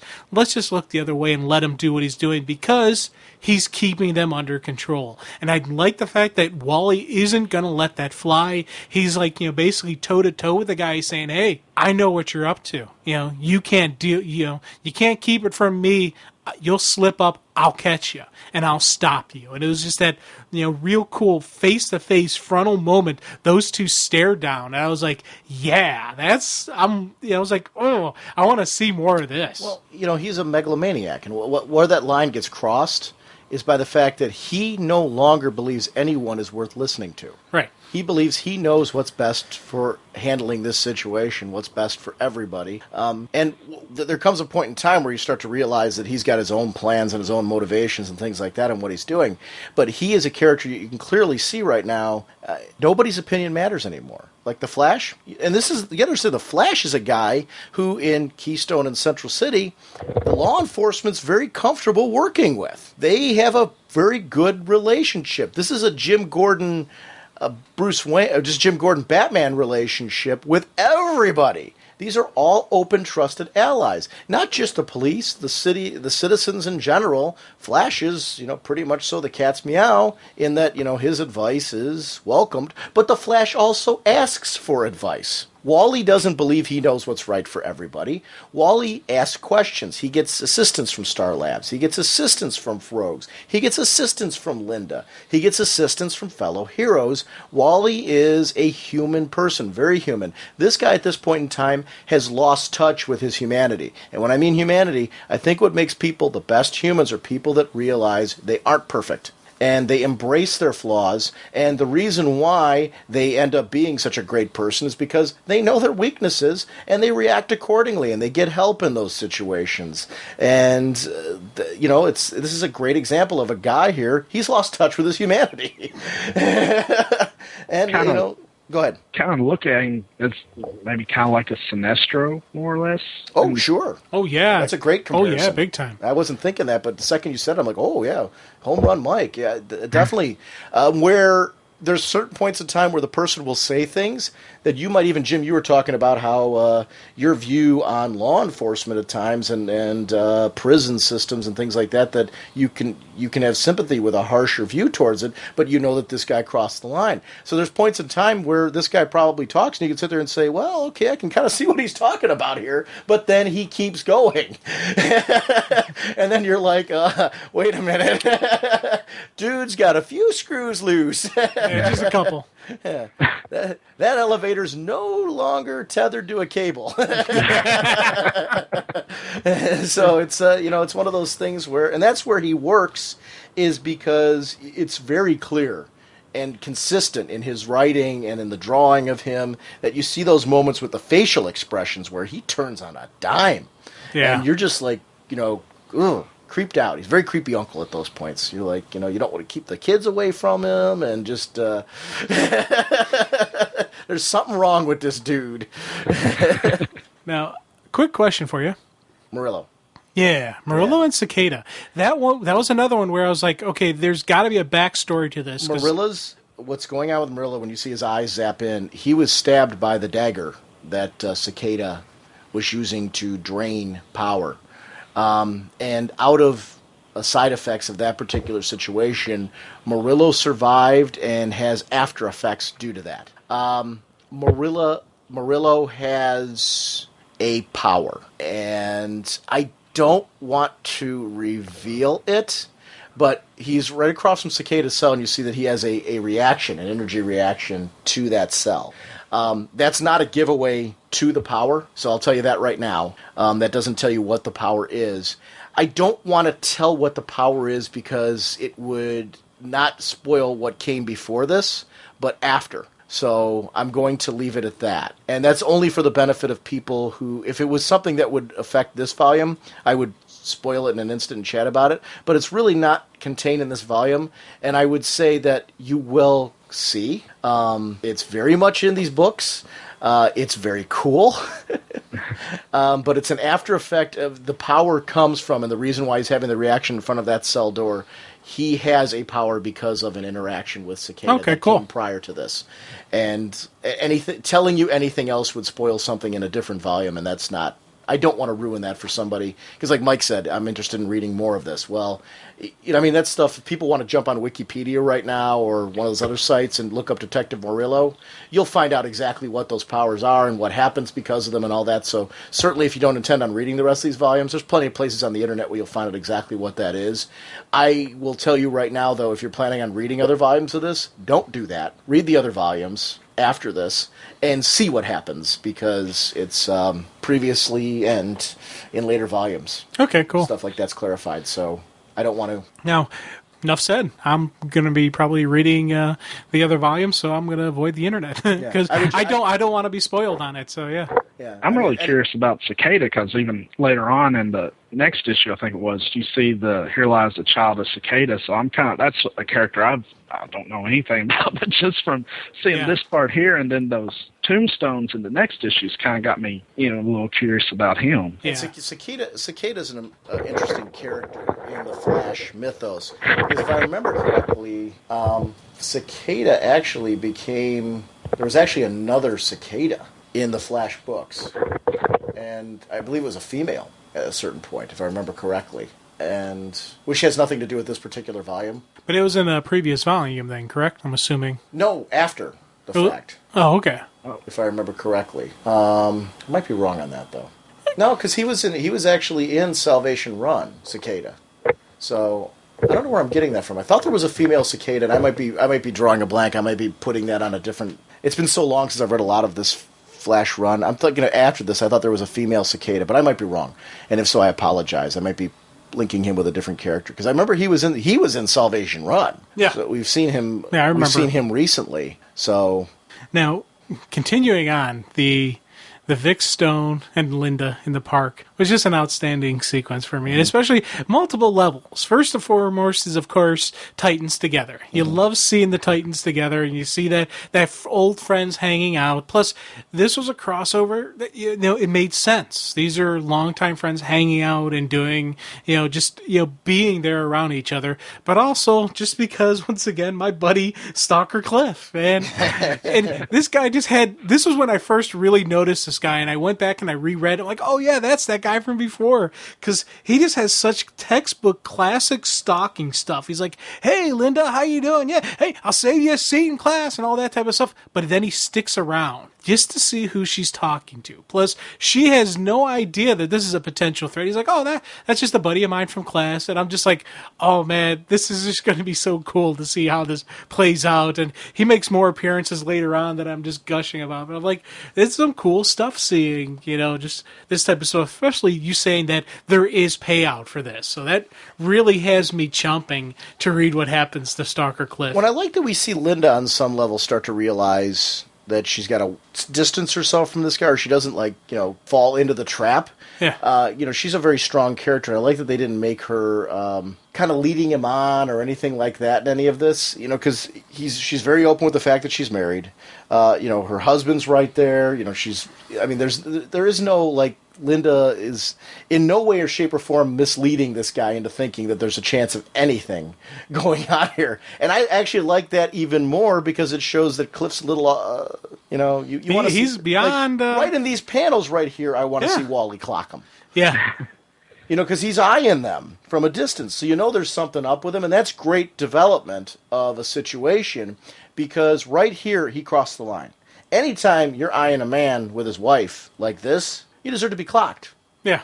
He's now beyond the, friend in class, study buddy type thing. He broke the guy code. Yeah. He broke the law. Yeah. Even just looking over there, he broke the guy code. He can move along. There's nothing to see here. It's... Now, but how cool is it, though, that it goes from this human reaction, these two buddies hanging out, boom, the explosion. Both heroes jump to action. And once again, Wally's taking care of the body, the fragments and all that, and he doesn't even have to tell Vic, hey, catch the professor. Vic's already jumping into action. Each one knew that the other was going to take care of what their powers would allow them to do. Great 1-2 combo team-ups, long-time partners, long-time friends. Mm-hmm. These are titans. They know what each other can do. I just ate this whole sequence up. Instant familiarity, yeah. Instant comfort. I love the smirk on Wally's face as he looks back to see what Vic's doing. I'm ready to say something, but I don't need to because Vic's already jumping into action. I love, too, that in these pages they reveal quickly what Vic's status quo is right now. This, for anybody that didn't read any of this, because I read all of it leading up to this, but this is a good job on a writer, and that's why, a lot of times we get so worried about continuity and how much I've read and all that stuff. You can't read everything, and that is a reality of comics, and don't worry about that so much. Good writers like Jeff Johns and a lot of the writers that are my favorite writers do a good job of, because even as a fan, when I read all this is a nice refresher for a longtime fan who read it. Because when I read this volume, I was like, wow, this totally put me back to where Vic Stone was at this point in time. I needed a little refresher myself because I hadn't read that in so long. This was really nice and comfortable as a reading experience for me because Jeff Johns in this page, in the midst of the action sequence, was filling us in. He didn't take a page of non-essential situation and explain this to us. We saw it as Vic was helping out Wally. Mm-hmm. I like that. This is great writing. It's a very well done way to put you in a context of where we're at. And I think it's for people, a lot of times we're so worried about that history. No, history in comics is cool because you want to believe these characters had a yesterday, that there was something they were doing and that there is otherwise every hero, you want them all to be new? You can't have that. You want some heroes that have teamed up for the long time. That makes it all the more interesting when you have a new character that you're reading because it's a different dynamic. This is, like you said, Jim, two friends and you were geeking out over Titans together. Yeah. You wouldn't have that moment if they had no history. That's where continuity works. So it's kind of my little kind of caution to everybody. Don't worry so much about whether you've read every single book of every single title. Who cares about any of that? You can't. It's just cool that writers have the opportunity to bring this history into context and utilize it in a way that's beneficial to its audience base. And this worked here for me. I geeked out at this page because I'd read all this stuff and it reminded me of it. And that was kind of the neat thing for me. You read it in a different way, right, and geeked out over it as the first time being exposed to this element of Vic Stone's life. And that's kind of the cool thing about it. And that to me is where layered storytelling and history of characters really can be utilized in such a cool way in serialized stories. Yeah. Now, and rant. Okay. Well, yeah, it's funny. The next couple sequences, there's so much where I was like, yes, but there was one nitpick that I had to make. Now, sure. I loved the team dynamics and the fighting. They know how they're going. They're going after Peekaboom, and, you come in contact, she explodes, she gets away, she slips out. But each one, Wally and, Cliff are doing their own thing. Wally was able to get the glove off, and he's going to run it over to the police station, and to run the prints. But Vic's got his internet hookup to the police, and he's able to run the prints that way and find who it is. Now, here's where my little nitpick rant comes in. One, any type of cloth is not really a good source for fingerprints because the material absorbs the oils from the skin instead of leaving an imprint. And two, the gloves that Peekaboom's wearing are fingertipless. So the really only print they could pull from that, if they're ever able to pull a print, would have been like a palm print, which is not something that's normally recorded in police stations. It's usually used, the palm print is maybe used afterwards if you have suspects to verify stuff and whatnot. It's not something that's normally on record. Now, the cool thing is the art team, when after Wally's encounter with her, you see her the next panel before she completely disappears, she only has one glove on. So they are able to know, to make sure that, she goes into the fight with two hands. At the end of the fight, she only has the one glove on, which I thought was a really cool thing. The fact that, yes, you're going to see in the next panel, Wally has this glove that they're going to run prints off of. So in the panel before that, she shouldn't have the glove on, and she didn't. And I thought that was cool. Couldn't there be fingerprints on it, though, when she pulled on the gloves? It's not about, it's about the material. Mostly, for me, it's about the material. Cloth really isn't a good source for fingerprints. Right. It's a good source for, like, DNA sampling and fibers and whatnot, that type of stuff. But the fingerprints are based on the oils from your hand. So it's on it. The remnants of your oils leaves the imprint on the surface. So Sure. certain surfaces have better, hold better fingerprints and whatnot. And, cloth is not good at all. Could you chalk it up to advanced technology that Vic Stone has? Well, and as I said, I'm able to suspend disbelief that this didn't ruin it for me. And I was even able to find really cool sequences from it, like, with the art team with the one glove. It's just something I had to mention just because I am because you know more about fingerprints than I do. I would say no. Okay. I would say no just because it's, as I said, it's the nature of, there's only certain things you can do. Like, on a surface, maybe. Like, advanced fingerprints could, siphon out the different fingerprint patterns, and a more advanced computer can do that. They're limited to what they're pulling from. Now, granted, maybe her gloves are some weird, more plasticky type material, and maybe you could pull it off that way. Maybe, but it's still, there's definitely suspension of disbelief, but there is coolness in the fact that you have the detective Wally West thinking, you have the police background, you have his familiarity with the police force that you would think fingerprints, and you have Vic Stone who has the internet hookup. So once again, it's a cool 1-2 combo, so I'm able to very easily suspend disbelief. It was just something, first time I read through it, I was just like, okay, guys, I think I got to do a rant here. Well, the one thing that bothered me about that scene is he was talking about doing a dial-up connection. I was like, are we talking 56K here, or maybe a 3G? Or it's like, are they going to be sitting there a while waiting for the results to come back? Or well, in that case, it would have been, if you're going back that far, there wouldn't have been DSL like we have today. Except you can argue that Vic Stone would be on the cutting edge. He is the walking cutting edge of technology. Yeah, so I could see him having a satellite link up and him having the super speed where everybody else is just waiting kind of sound. Yeah, I would say today that you could probably say that Vic was on the cutting edge of broadband. Yeah. He probably had broadband before there was. And you got to remember too, though, that when we say dial-up, in that age, we all say, gosh, dial-up is so slow. But when you have no reference point of DSL, dial-up wasn't so slow. Yeah. When I remember when I first got dial-up, it was the coolest thing in the world. Internet, man. I could dial on my telephone. I could check email, and I could download files. I could set my computer for 3 hours, and I'll have a game. And that type of thing. And wow, how cool is that? And I'm probably with the 3 hours. I'm probably being generous. Yeah.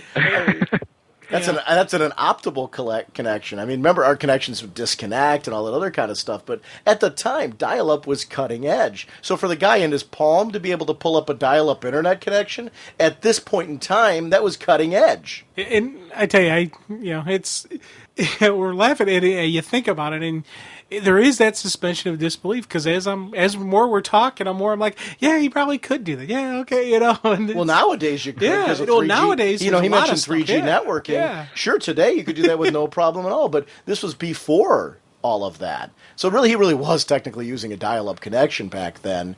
But for him to have that in the palm of his hand to be able to pull over that, none of us were. We all had to be wireless. Wait, there was no wireless internet when this came out. This was really dial-up.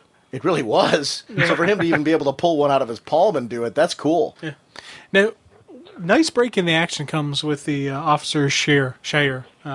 with it, and it's funny. These are again another sequence that, if I had a long time reading, it probably would have had more of an emotional aspect for me. But I was able to piece stuff together just in this trade. I could tell that his former partner is obviously dead, and she and Weather Wizard had a kid, and he was trying to get custody of it. And the one old lady that they showed in this sequence was a former nanny, and it was just like you could see the connection, and I could I didn't have a strong emotional feeling from all this stuff, but there was still that connection, and you kind of felt bad for the guy because here's a gruffy, kind of not liked cop who's trying to do the right thing by his former partner. He's trying to make sure his former partner's kid is taken care of in a good home. Was raised by family, somebody who knew the kid's mother, who would be able to tell the kids stories about what a great mom, he had, and it was just like, I kind of like, it tugged at the heartstrings a little bit as I started just thinking beyond what I'm reading,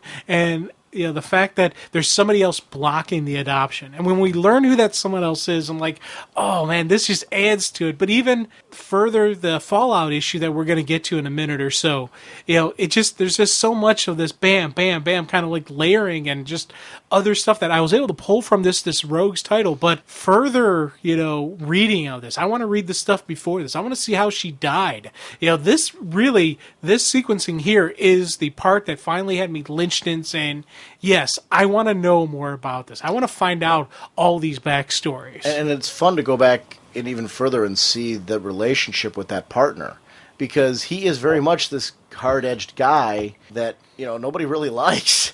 And for a partner to be able to cut through that and to be able to see the man who's inside there, and the fact that he is a caring guy, he's a stand-up guy who stands for what he believes in, and to see him with this kid and those issues and how that plays out when he's the last person in the world you would assume would turn out the way that he does with the kid. It's an interesting development of this character and growth of this character where you see that supporting cast is so important to a book when a writer knows how to develop them and to spend time with them and to make us care about them, because it fleshes out the world that the hero that we follow is in. It's no longer a two-dimensional world. It's a rich Keystone City, Central City. These are rich, thriving worlds. These are places that you want to visit. It's the reason why you and I talk about the DC MMO, how much we want to play that. It's because we want to run around in these places because they exist to us because of the development from these creators in their books. Who doesn't want to play around in Themyscira? Who doesn't want to run through Gotham? Who doesn't want to step into the Batcave?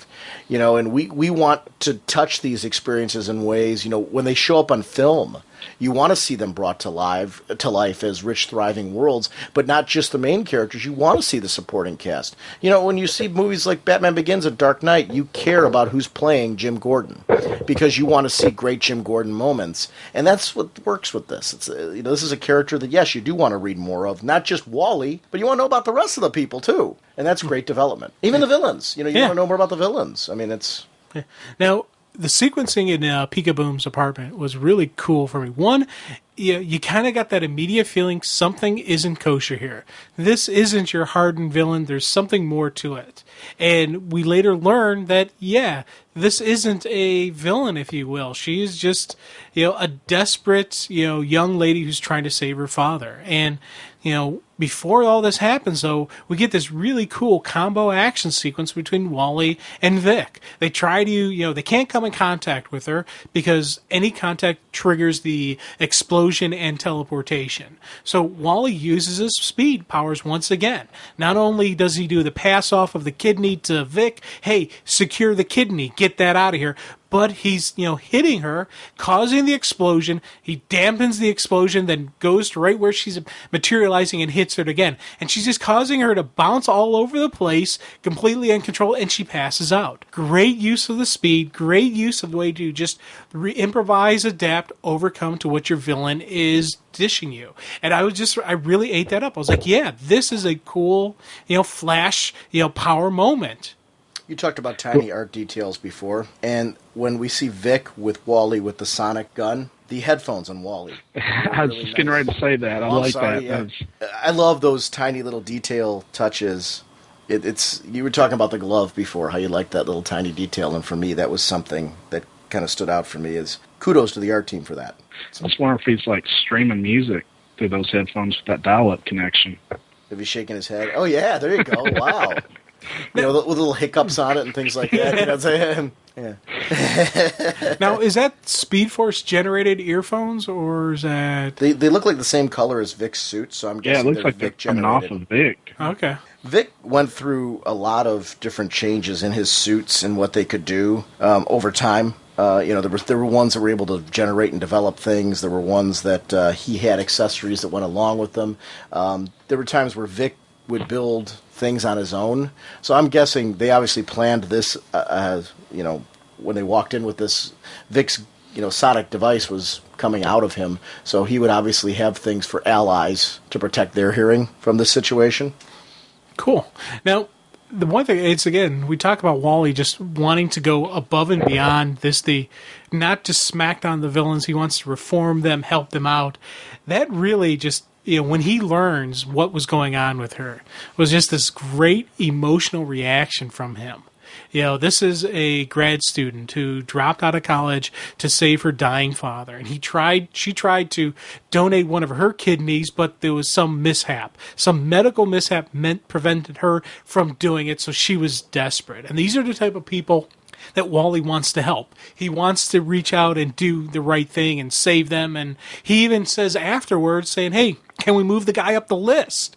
And they're like, if we move him up the list, that means we're moving somebody else down. And she just attacked how many people? You know, she could have killed somebody. Right. So we can't reward her for doing that. You know, it's a bad message. Yeah, and it's just I ate that up. I was like, yes, this is once again just a human side to the superhero, you know, genre. Just the whole, yes, you can't just run in and beat everybody up and everything's good and golden. No, there's always a little consequences. And this is one that Wally missed. You know, he didn't see the whole picture behind her. He didn't see, you know, what was going on. Now, granted, he couldn't let her keep that kidney because that kidney was scheduled for somebody else.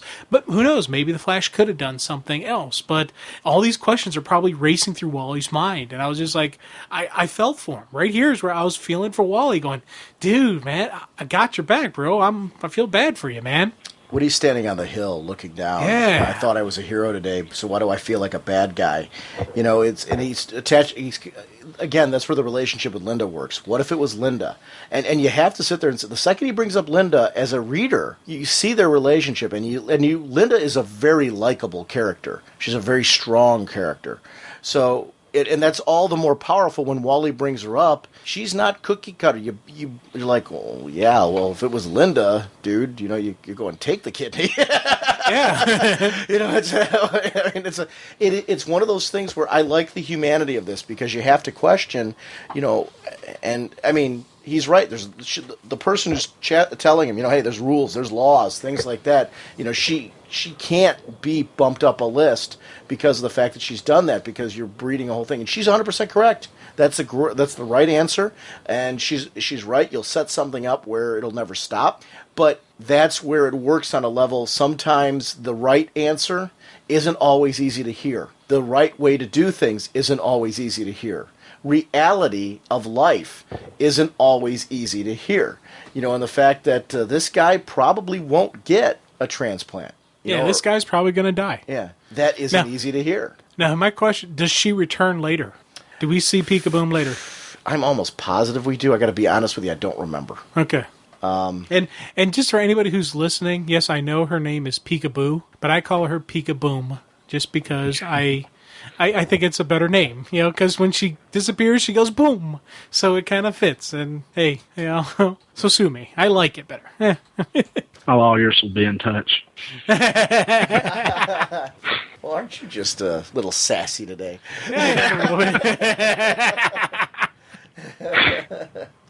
Now, the two epilogues, you know, for this issue were two cool things that I enjoyed reading them, and you probably had a stronger reaction than I did, Norge. First one is, of course, the Fallout escaping, you know, which sets up the next issue. So I was like, that's a cool thing. Nice setup for the next issue. But the other is we find out that Iris Allen becomes the Wizard's kid's new guardian, new mom, however her technical term was. Now, I saw this as a cool story, you know. and I knew it probably would have a huge impact later on. You probably have a more emotional attachment because, once again, I don't have a strong emotional attachment to Iris. Even Wally and Iris's relationship, when we see Wally see Iris again, and we see the explanation as to why Iris can be around. Those were cool scenes for me, and I liked reading them, but I didn't have this, oh yeah, that's awesome kind of mindset. I'm sorry, I was looking up to see if Peekaboo actually returned, and I do remember the story now. She does return. I don't want to spoil it. Okay. There is a future return with her, and it has to do with what goes on at Iron Heights and all that, so I'm sorry, I don't want to spoil that right now, but just, it's good enough to tell people that, yes, she does come back.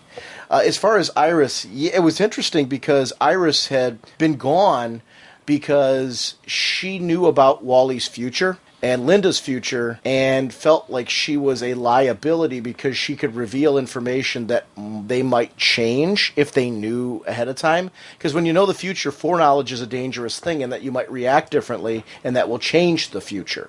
So she felt that she was a liability due to that and needed to let events play out. Whereas she was before stepping in and revealing the future is a very tricky thing, and it was fun in the run that Wade had, where Wade was using Iris's knowledge of the future to the point where there was actually a side story written called The Life Story of the Flash. It was the book that Iris West had written about Barry Allen and her relationship with him and how he came to the future and what she learned in the future about Wally and Bart and how all that played out. So it's interesting to see her back at this point. So yes, I was excited to see her back because who knew that she was going to be the one to come back and end up taking on this baby. So yeah, there was an emotional attachment there. I've got to say this, when I read this though, I was upset that anybody would take the baby away from him, even with Iris's return. Yeah. So I will say I was glad to see her back, but I wanted him to see him get the kid. So we were probably very much all on the same emotional page here at this point that we wanted to see him hold on to the baby. Yeah. Now, it seems like you would have been able to get some pretty good stories with, the type of character that he is. I guess, I don't know if he's married or not, but just seeing him trying to raise a kid. You got to see a whole bunch of that. There were issues with him with the kid prior to this that are well worth reading in the trade format for just what you're saying. You get to see those moments with him. Okay, cool. So those aren't moments that were lost. You do get to see those moments. Yeah, that's something I was thinking about, the grumpy old cop, with the little baby. And, you can just imagine him trying to change the diaper going, what the heck? Yeah, there'd be some moments. Kind of a kindergarten cop, too. Yeah, yes. Type thing, yeah. Yeah, it's very much like that, where you see him in a different light. And so those aren't moments that were lost. They were definitely utilized. And it's more the reason why, it's funny, you guys have the same emotional attachment to him that I had. I read all that, and very much so, you're right. There was an emotional attachment to the return of Iris West, but I was still rooting for him. Yeah, it's within just one story arc. I've got this connection to this guy. I understand him. He reminds me of actually a couple cops I know. I could see bits and pieces of them in him, which is part of the thing with this guy. That there are guys I'm like, yeah, I kind of know him. I work with him. So it's kind of interesting whenever I see the different type of ways police officers are written. There's some very, very honest and true interpretations. There's some that are kind of out there.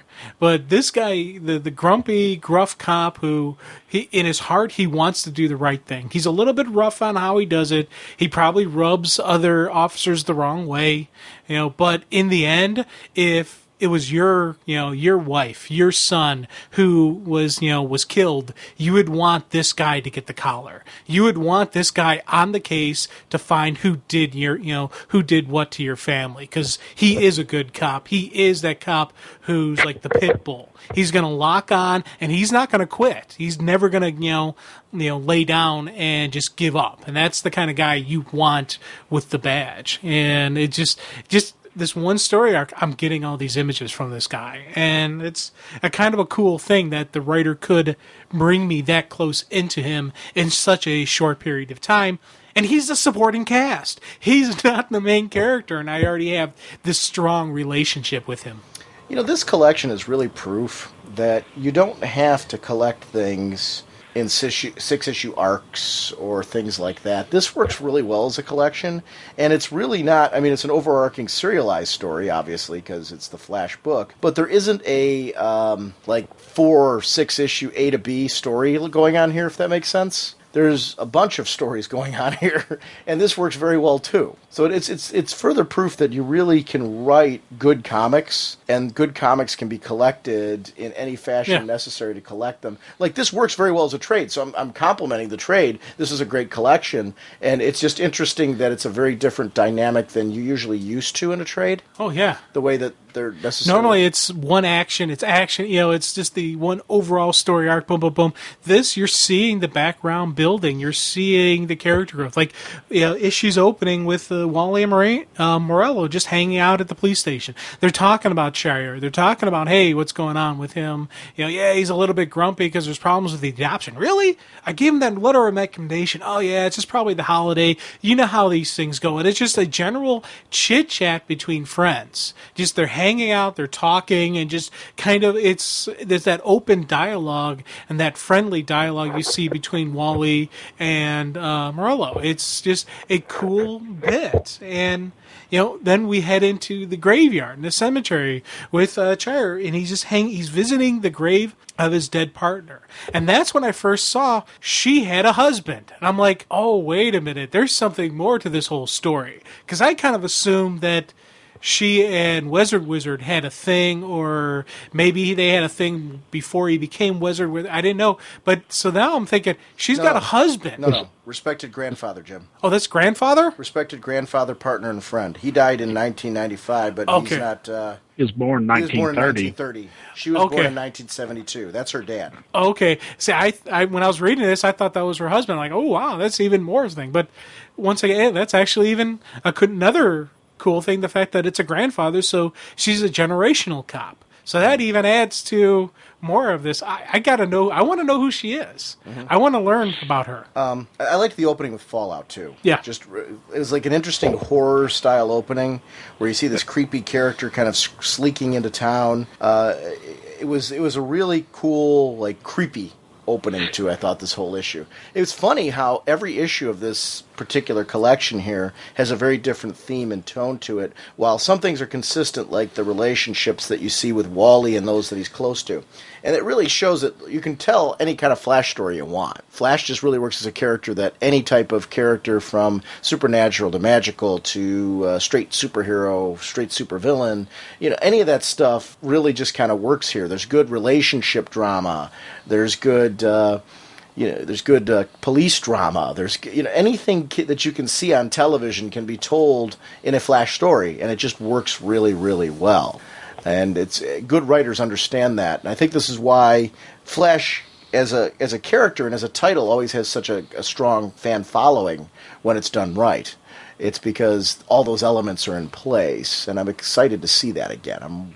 It's funny, reading this has gotten me more excited for Rebirth than anything else, because it's this same writer that's going to be tackling this again. And just feeling this and reading this again, I'm more and more confident that we're going to be getting this type of storytelling again in the Flash universe. So, hoorah. I know. Well, hey, you're talking hoorah moments. For me, it was the further on where we get the Wally Morello, just discussion about why is, Wally, the Flash, why is he a hero? Why does he do what he does?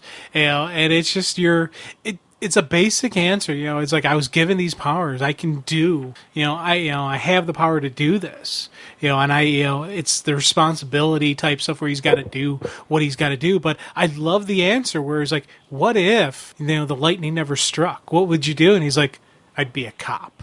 And it just, no matter what, this is who Wally is. He is the guy, he's the white knight who's going to save the day. He is the guy who's going to ride in and do what needs to be done. He's not doing it for fame. He's not doing it for glory. He's doing it for the right reasons. He wants to help, to protect and serve. And I just his ate role that models. Up. Yeah. Like Barry Allen is somebody he constantly references as, Barry was a, police scientist.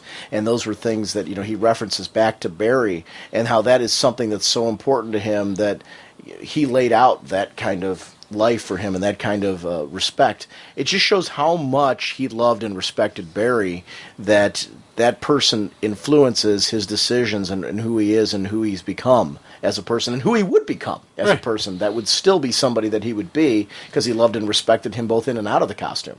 Yeah, and it was just that soft moments where you get to see into the man's soul. And those are just the things that draw you into a superhero, the man behind the mask type moments. And, just I ate it up because you go from this nice, soft, just this really cool moment to bam, the call about Fallout. Fallout's escaped, bam, right back into the action. So you have these moments where it just, kind of like just chunk and he's off again racing. But not only... Kind of what?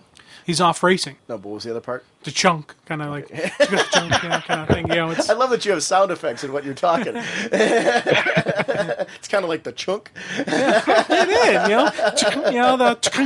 kind of, he's off to the races. You know what I mean? The chunk. Come on. You don't have sound effects when you think? I do. Yeah. I just verbalize them. I'm so totally into the chunk. Yeah. I gotta know, is he giving like the hand motions or anything? Yeah. He had a chunk motion that was going in there. It was like, it's kind of like a chunk. Yeah. It's kind of like the double-fisted point, the bang bang. But I'm really I'm doing more two fingers, so it's a little bit thicker. It's kind of, in a way, for me, it looks more like kind of like a lightning bolt motion where I'm like going back and forth. And he eases into it. He respects the chunk. He doesn't force his way into the chunk. He eases his way into the chunk. Kind of a slow build up to the. Oh yeah, because otherwise the chunk wouldn't really have as much moment or impact to it unless you ease into it, and you gotta respect the chunk.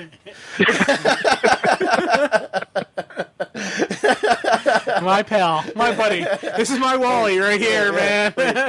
And he was moving his hand in a motion where he was to put up a finger that wasn't really very nice, but he decided against it. Again, I think he was still respecting the chunk. Yeah. You didn't follow through on that, though. I did notice that. I appreciate that. I caught it, yeah.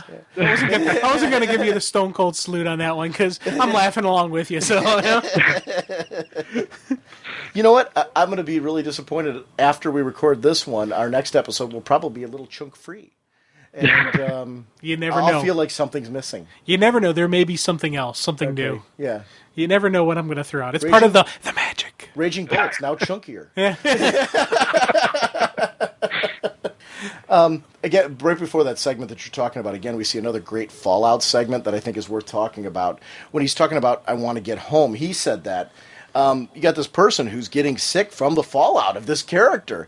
And he's, obviously vomiting and having a very dangerous reaction to the point where his body, you see it slowly. Great art segment. Because you see him get physically sick, but then you see his face in later panels where the face is now reacting to the fallout and to what that effect is having on him. You see it also as footprints that are being left into the ground and just the fact that things are blowing up around him because he's such a force of nature and of science, and it's just it's a devastating, destructive force. Interesting commentary on just the weapons of destruction that we create. How scientific creations a lot of times lead to these kind of things before they find a useful point. Yeah. And once again, just like with any of these sequences, you have these horror, these action sequences, but there's the breaks in there. There's the lighter side they're the lighter side, but they don't take away from it because we get this really cool Linda Iris reunion. Mm-hmm. Where, once again, I completely appreciated what happened. We see how, the past is, Iris is able to once again be in their lives because this future that she knows isn't happening the way she knows it. It has changed now. For something has happened that has changed it, so she's able to once again interact with her family. And she is going to, be the guardian and raise Wizard with her kid because of her friendship with the officer and just everything that's going on, whether she's doing the right thing. And it's just, once again, it was an emotional thing where, yes, I could see how cool it was. You probably had a much more passionate, powerful reaction when you're reading all this stuff, I could appreciate it though. And it was a good job on the art team, a good job on just everyone, just the emotional reactions and all that. Plus, we get more of Stalker Cliff. He's sitting there and he's calling in. But the cool thing that I noticed was he's calling into her, talking to her, about the notes from class. Hey, thanks for the notes. Yeah, setting up the next study date. But he's standing outside her apartment. He's standing out in the cold, watching her through the window. I'm like, oh man, this guy is awesome. But again, kid likes to talk almost like and so it's interesting as you start seeing Linda start to clue into what's going on here. It's a classmate and all that, and that's been a reaction with him, but she's starting to catch on that there's a little bit of a problem. Kind of making it known she's shopping for her husband and how it's kind of involved there. Well, and that's the part I really appreciated because it adds more to the fact that he's a stalker, but it's still, you're looking at the case and saying here, this guy is so totally in the wrong. But it's a very real story in the sense that, people don't know boundaries sometimes. Yeah. And I think that's something that comes with maturity, that comes with understanding, things like that. But this kid's got major issues. And see, usually when you have that first mention of the husband or the boyfriend, the people back off. Because I know there's been plenty of times when I'll just say hi to somebody, and the first words out of their mouth is, "I got a boyfriend." Oh, okay, I'm just saying hi. Yeah, relax. I'm not psycho. But it's you see that and you get that, and she's throwing it out there. She's throwing out the nice little subtle stuff and just saying, "Hey, my husband, you know him. Remember, the guy you've seen me with before." She's not being rude and saying the back off dude, but she is keeping him distant. Well, there's other stories that could be told too, where like if there was an unhappy relationship between Wally and Linda because of a superhero things, you could say, well, and I mean that doesn't ever make the stalking thing okay. But I'm saying there could be a very different dynamic where it could be Linda's confiding into him over marital troubles and things like that, and he's reading way too much into it and crossing. The second he's outside of her apartment doing this, he's again crossed major boundary lines. Watching her from a distance at a park. I mean, I've never done that. I mean, that's like, you would never do that. I mean, I'm not talking about, I've never done that with a girl who's not married, much less one that is, if that makes sense. A girl that's available, I don't go sit out at the park and watch her from a distance, walking around with friends or things like that. It's creepy. Never intentional. What? I've never done it intentionally. Well, I did have one time when someone and this is kind of where I understand a little bit about the stalker stuff, okay. Especially with not only my experience of having one, but I've been accused of being one. Okay. I showed up at a park where it was a park that I normally went to, a park that I normally ran into when I was actually into being in shape. And ex, who I just recently broken up with, was there, like, with some of her friends. Mm-hmm. And I got the creepy, "you are such a stalker" look at me. I'm like, I run here every day, really? And, I ended up actually changing where I ran because I didn't want to run into that risk again. So it's, and plus I've had my own little stalker issues, but that's another story. Well, I mean, there's a difference between that. You're talking about something where, like, this guy clearly was at the park to see her, right, knowing she was married. This guy was clearly outside the apartment. At this point, it's been established she's married, and happily married in the sense that she's talking openly about her husband and not in a negative light. Again, so you can't even argue that there's a remote thing that she might be leading on at this point. We've all been a part of that. Believe me, I've had problems with exes where, because of other people getting involved, things look a certain way from me that aren't true. And that's one of those things where, sometimes you got too many cooks in the kitchen and that type of thing. Yeah. And it's like, wait a minute, I didn't bring any of this on. This person was coming over and telling me things, and I just reacted. It's kind of but those are the types of situations where this isn't what's being laid out here. Yeah. This guy clearly. Yeah, this is a psycho You're stalker. outside of. Yeah. Wait, I'm not outside somebody's apartment calling them from a payphone. Yeah. I mean, that's like, whoa. Like, dude. Moving on, though. Yeah. Joan Garrick.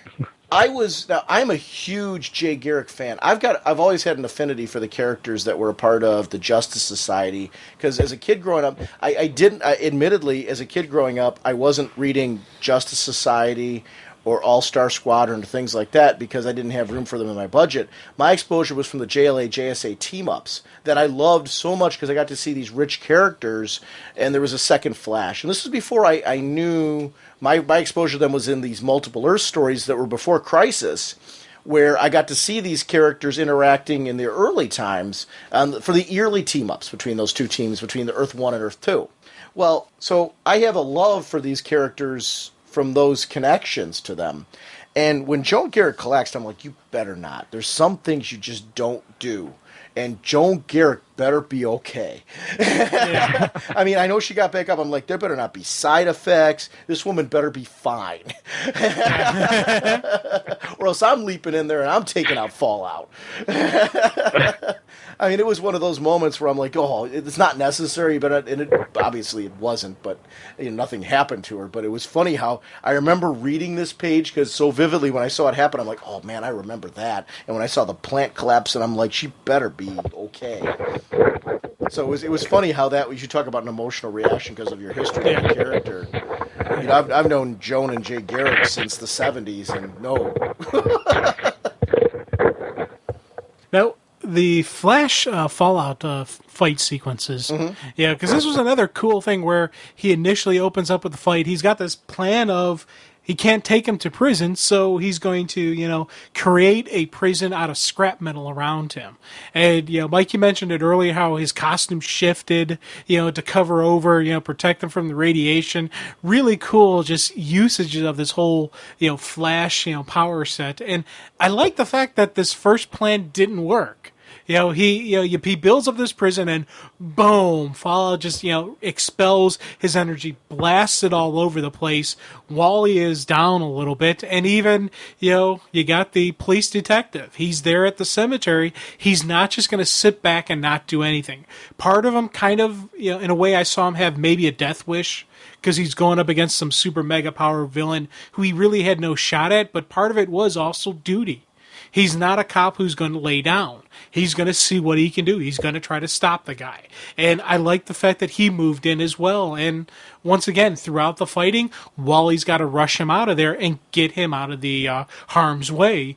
But he's still a cop. He's still somebody that Wally trusts. He's still somebody who's not, he's not a nothing. He comes up with a cool plan. So it's, once again, it's your Flash. Improvise, adapt, overcome. Plan A didn't work, shift to plan B. I love that. I know you didn't help me, no one helps me. Interesting when Fallout's talking about that. It goes so into the core of who Wally is. Wally tries to help people. And for this person to be, taking a look at the fact that this is somebody who is known for helping people, and he didn't do it. Another thing I wanted to note was when you see him with Chire for the first time, Wally, he pulls him away from the whole action. You slowly see the change through the Speed Force to the costume, how the mask slowly drops down around his mouth so he can talk to him without being muffled. Yeah. I really liked that. And I liked how you still saw the eyes were covered because he didn't need to adjust that at that moment. He was just adjusting the mouth in order to do that. And it was more focused at that point in time on Chire than adjusting his costume back to normal. Something about that I just kind of realized when you're seeing that with the Flash with his eyes covered, you're talking about kind of more everyman part of the Flash and people knowing who he is.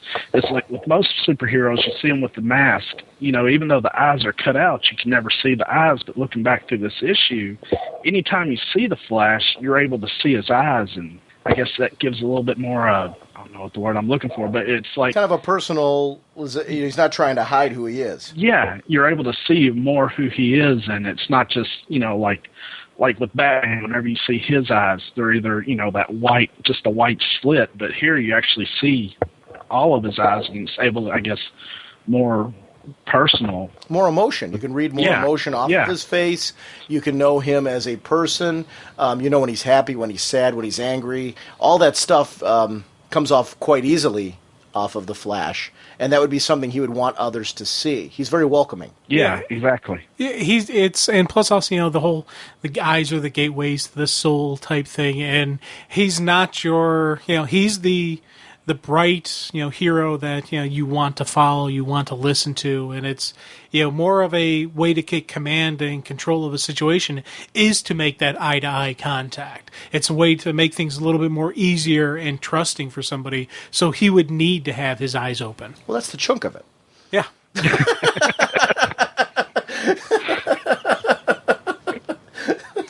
Chunk is my new favorite word.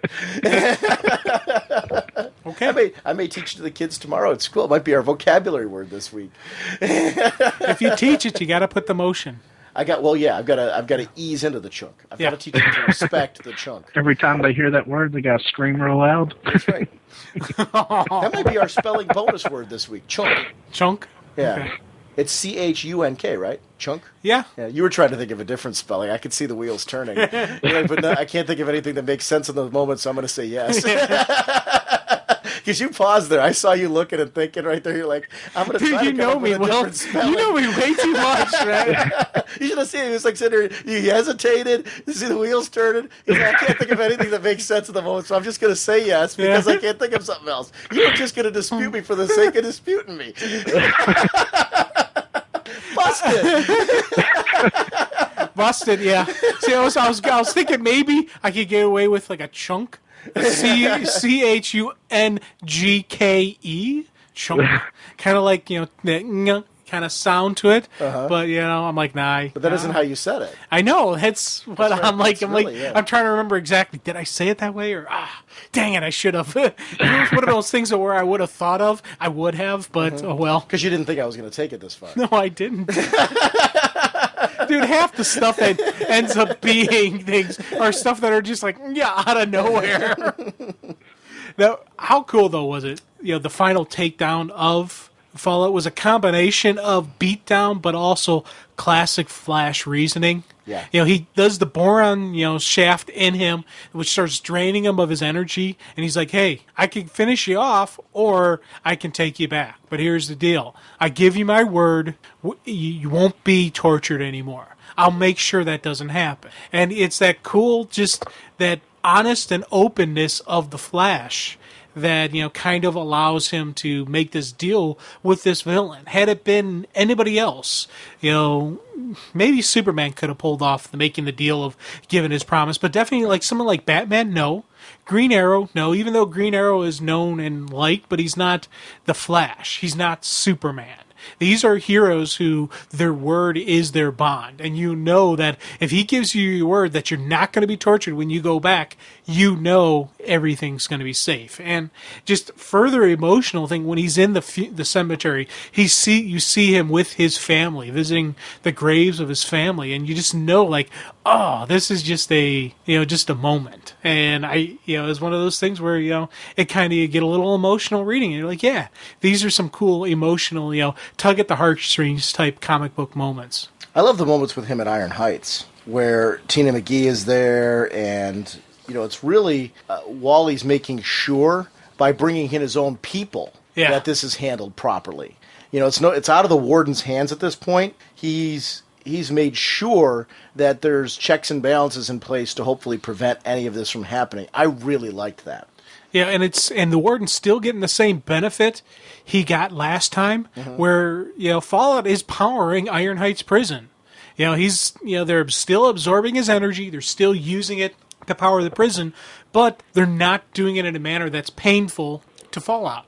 Yeah, he no longer has all the hoses and cables connected to him. Yeah, that was just a cool compromise that, there's not always, you don't always have to punch and beat up your bad guy to win the day. There, right here is a good compromise. There's a good usage of Fallout. Will maybe even in the future, Fallout will be a productive member of society as a power plant for somebody. I don't know. You don't know where this could go, but there is something else other than just lock them in a hole, make sure they don't kill anybody. What do you think of Julie's story and how history has changed? With her believing that it was Flash's kid, but now there's no mention of the Weather Wizard in history, and this whole reaction to the whole thing. What did you think of all that? And Iris's reason for adopting the child, all that. What did you think about that?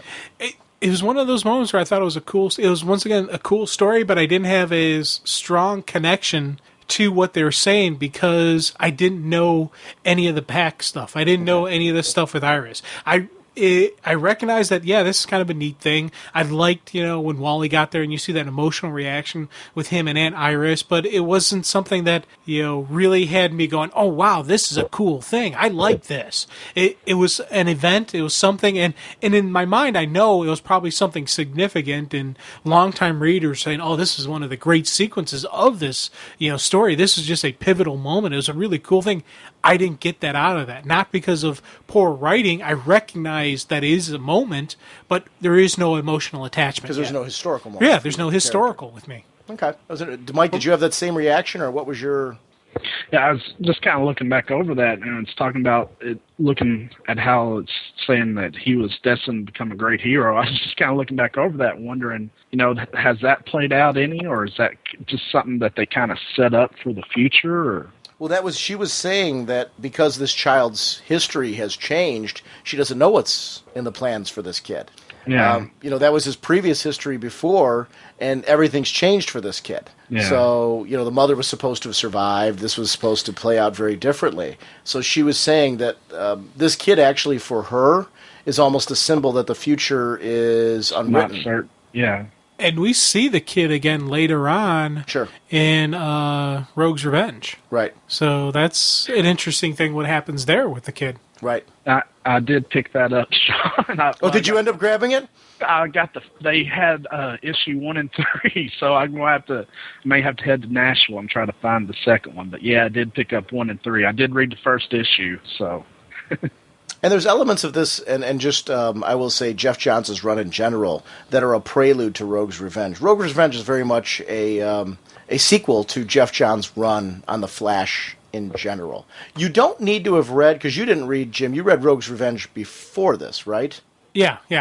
So you haven't read any of Jeff Johns' Flash run before? Never read any of the Johns run or anything. I read, Rogue's Revenge when it came out. So you had no problem reading that at all? No, not knowing all this. I knew who, it's one of those things where I knew who the Rogues were, and as the story was fleshing out, I was able to get enough of the background. Now, granted, after having read this, especially after having read the next issue, the Captain Cold issue, I really appreciate Rogue's Revenge a lot more. Now than I did back then. Mm-hmm. And it was something that I was like, wow, these are there was some moments in the Rogue's Revenge where I was like, yeah, that's a cool thing, but it didn't really affect me as much as after reading this. Especially knowing all the backstory about Captain Cold, now seeing what happens with Captain Cold and his, in the future. So I was like, oh, okay, this is, it's a really cool play out, especially like the weather wizard, and his kid and all that type of stuff. I was like, yeah, there's some kind of interesting stuff going on here. When we get into the stuff with Plunder, and you start seeing that, Piper's taken out, Chunk, Flash, Garrick, slowly piece by piece going down to the Flash's gallery, and then we see ultimately what Plunder's next target is, and learn a little bit more about Plunder. I really liked how this sequence played out. And it's funny, this doesn't pay off in this book. In the sense that this is set up to the next stories. We're getting great stories in this book that are completing in each of these issues, but they're each, pretty contained issues that are, playing out certain stories. Like we got the complete Fallout story in this issue. But there's still the ongoing serialized story that's going on in the background. We're following what's going on with the Rogues, his real Rogues gallery, that Mirror Master and all these guys are like planning this thing, and this Plunder really is seeking his spot on the Rogues and doing it by taking out members close to the Flash, like what happens to Murillo. Yeah, that kind of like shocked me because he dropped Murillo. Dude, that's a bullet to the head. Mm-hmm. Not many people can survive that. Right. So you're kind of wondering about the guy. And I'm glad earlier in the episode you clarified that Jesse on there, because I was wondering about a couple of those. It's on that screen with you see behind Blacksmith. I was wondering about Jesse, and I'm glad you clarified that was Liberty Bell, because I didn't know that. Yeah, and this is after Johnny Quick, her dad, was a part of that group as well, but Johnny at this point is already gone. So still that are speedsters at this point that are associated with him. Obviously, Jay Garrick, the Flash, Max Mercury, Impulse, who is Bart, and Jesse Quick. So those are the three speedsters that are still up and running at this stage. Cool. Yeah, and once again, I just like this villain setting up, villains doing a nice, multi-layered planning. It's not just a cookie cutter, let's all attack the Flash, try to take him out. No, let's take out a support structure. You hit the supply lines first, and then you go after the main target. I was really digging that. I wanted to pick up, that's another thing where I wanted to pick up and follow up the read-through and see what is exactly going on here. All right, and then we see Plunder take off his mask and contact Murillo's wife, and taking on the guise now of Detective Murillo. So he's going to be taking over and using that, obviously, as another way to get close to those close to Wally by now being one of his confidants. Yeah. Now, the Captain Cold issue, man. Oh, man. I know. Easily to say this was my favorite issue, just because the whole book was. I mean, the price of this book was worth this issue alone. I thought, I love this issue. Oh yeah.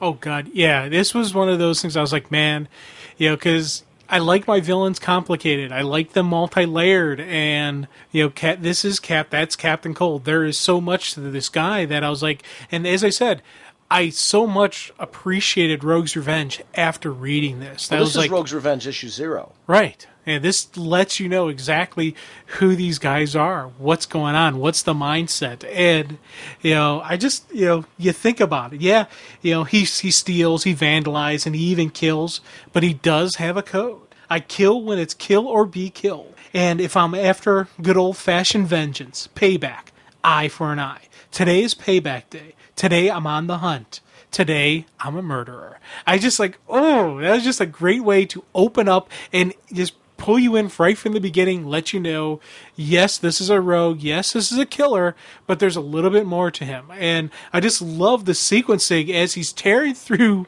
the Candyman's mob just to get in. He just walks in, and he's just blasting these guys one after another, doing what he's got to do. He's there on a mission. This time it's not business. This time it's personal. And I ate it up. The artwork is really great with him, too.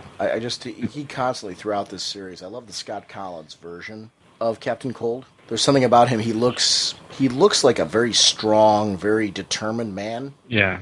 I just like that way that he carries himself. It's a very interesting... Yeah, and I like the coloring that they used. Whenever they did the flashback to the past sequences, it kind of had like a bluish tint to it. Considering he's a nice dude, that very fits. I like that. Plus, it's a difference from the current, so you have a little bit something different, but it's kind of like he's remembering it in his mind, so maybe he sees things a little bit bluer. Mm-hmm. Maybe he sees things a little bit frosty. So it was definitely, I was like, oh, this is kind of cool. The color toning was a little bit more like the costumes and everything that people were wearing was very black and white. The only thing that really was colored was the skin tone and, his alcohol. And then, so you take a look, it's only the things that are in play that have any color.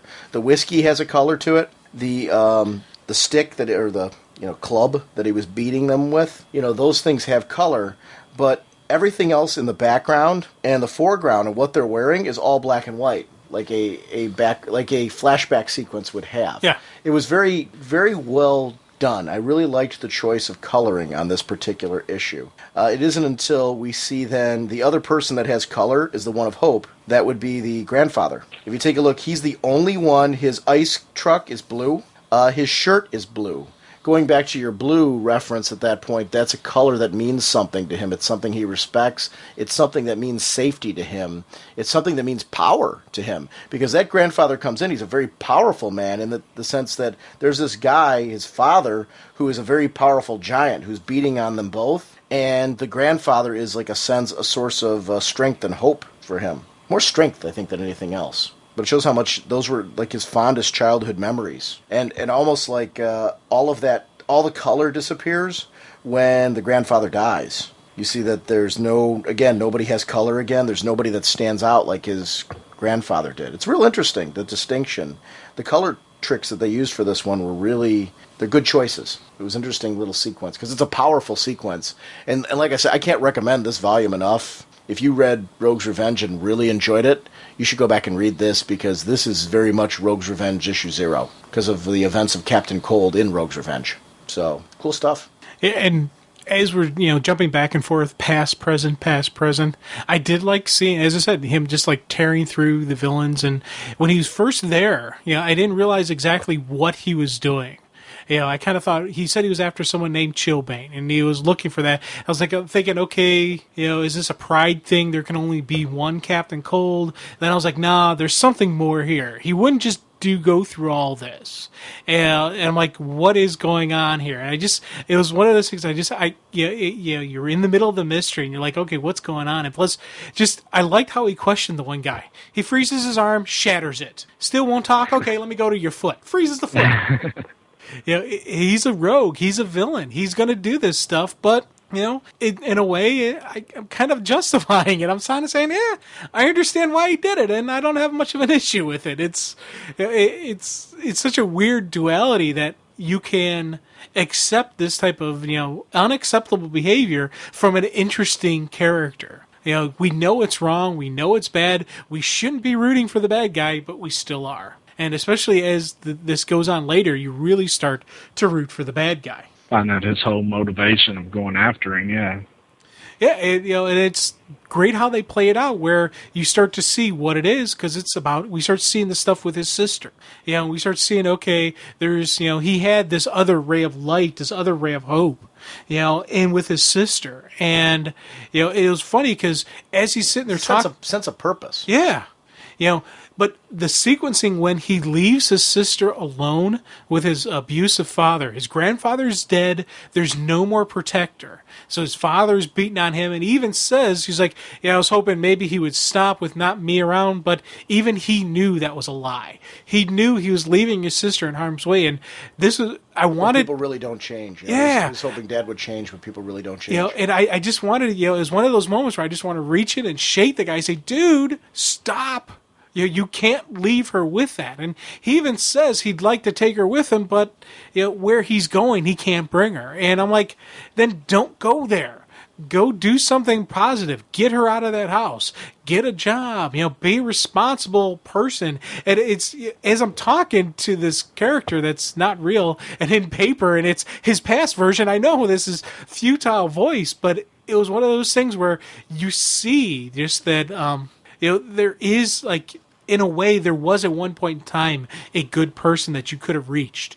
That was the moment you had to reach him. Now it's too late. Now he's already crossed the line. Now he's already done stuff that he can't go back and undo. There is that, as he says, like later on about the coldness in his heart, he's not always that cold. But there is still that coldness for him. He is still a villain. He is still a murderer.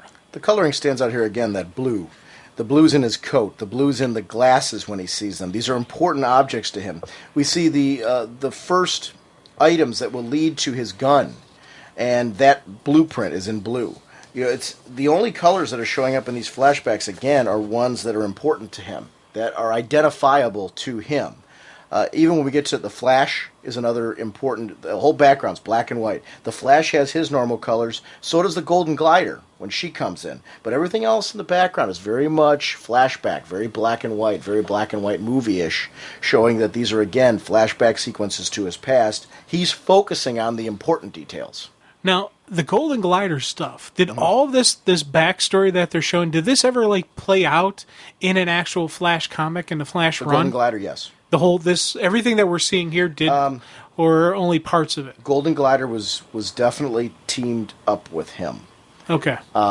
It did, the way that this played out, it wasn't 100% written in this particular fashion. This was laid out in a way that was very unique, but this is very much a part of his history. So yes, it did. It just was spread out a lot over time. Never done in this particular format.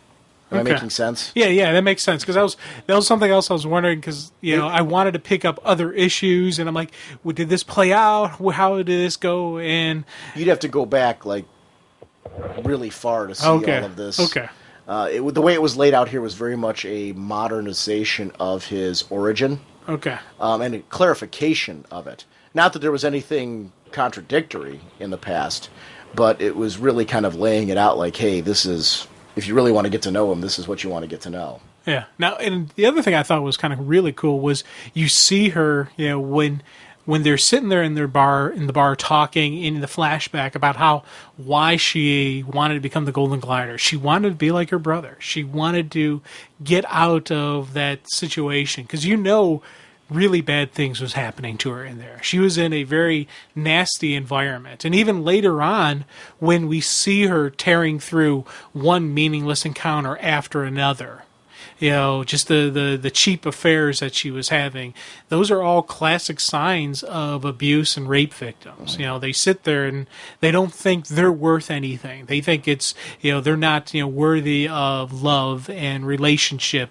and just those positive things that could come from, intimacy. So there's got to be just the cheap and tawdry stuff. And I was just, and they never flat out said what the father did to her, but just reading between the lines, you can see it. You know what kind of guy he was.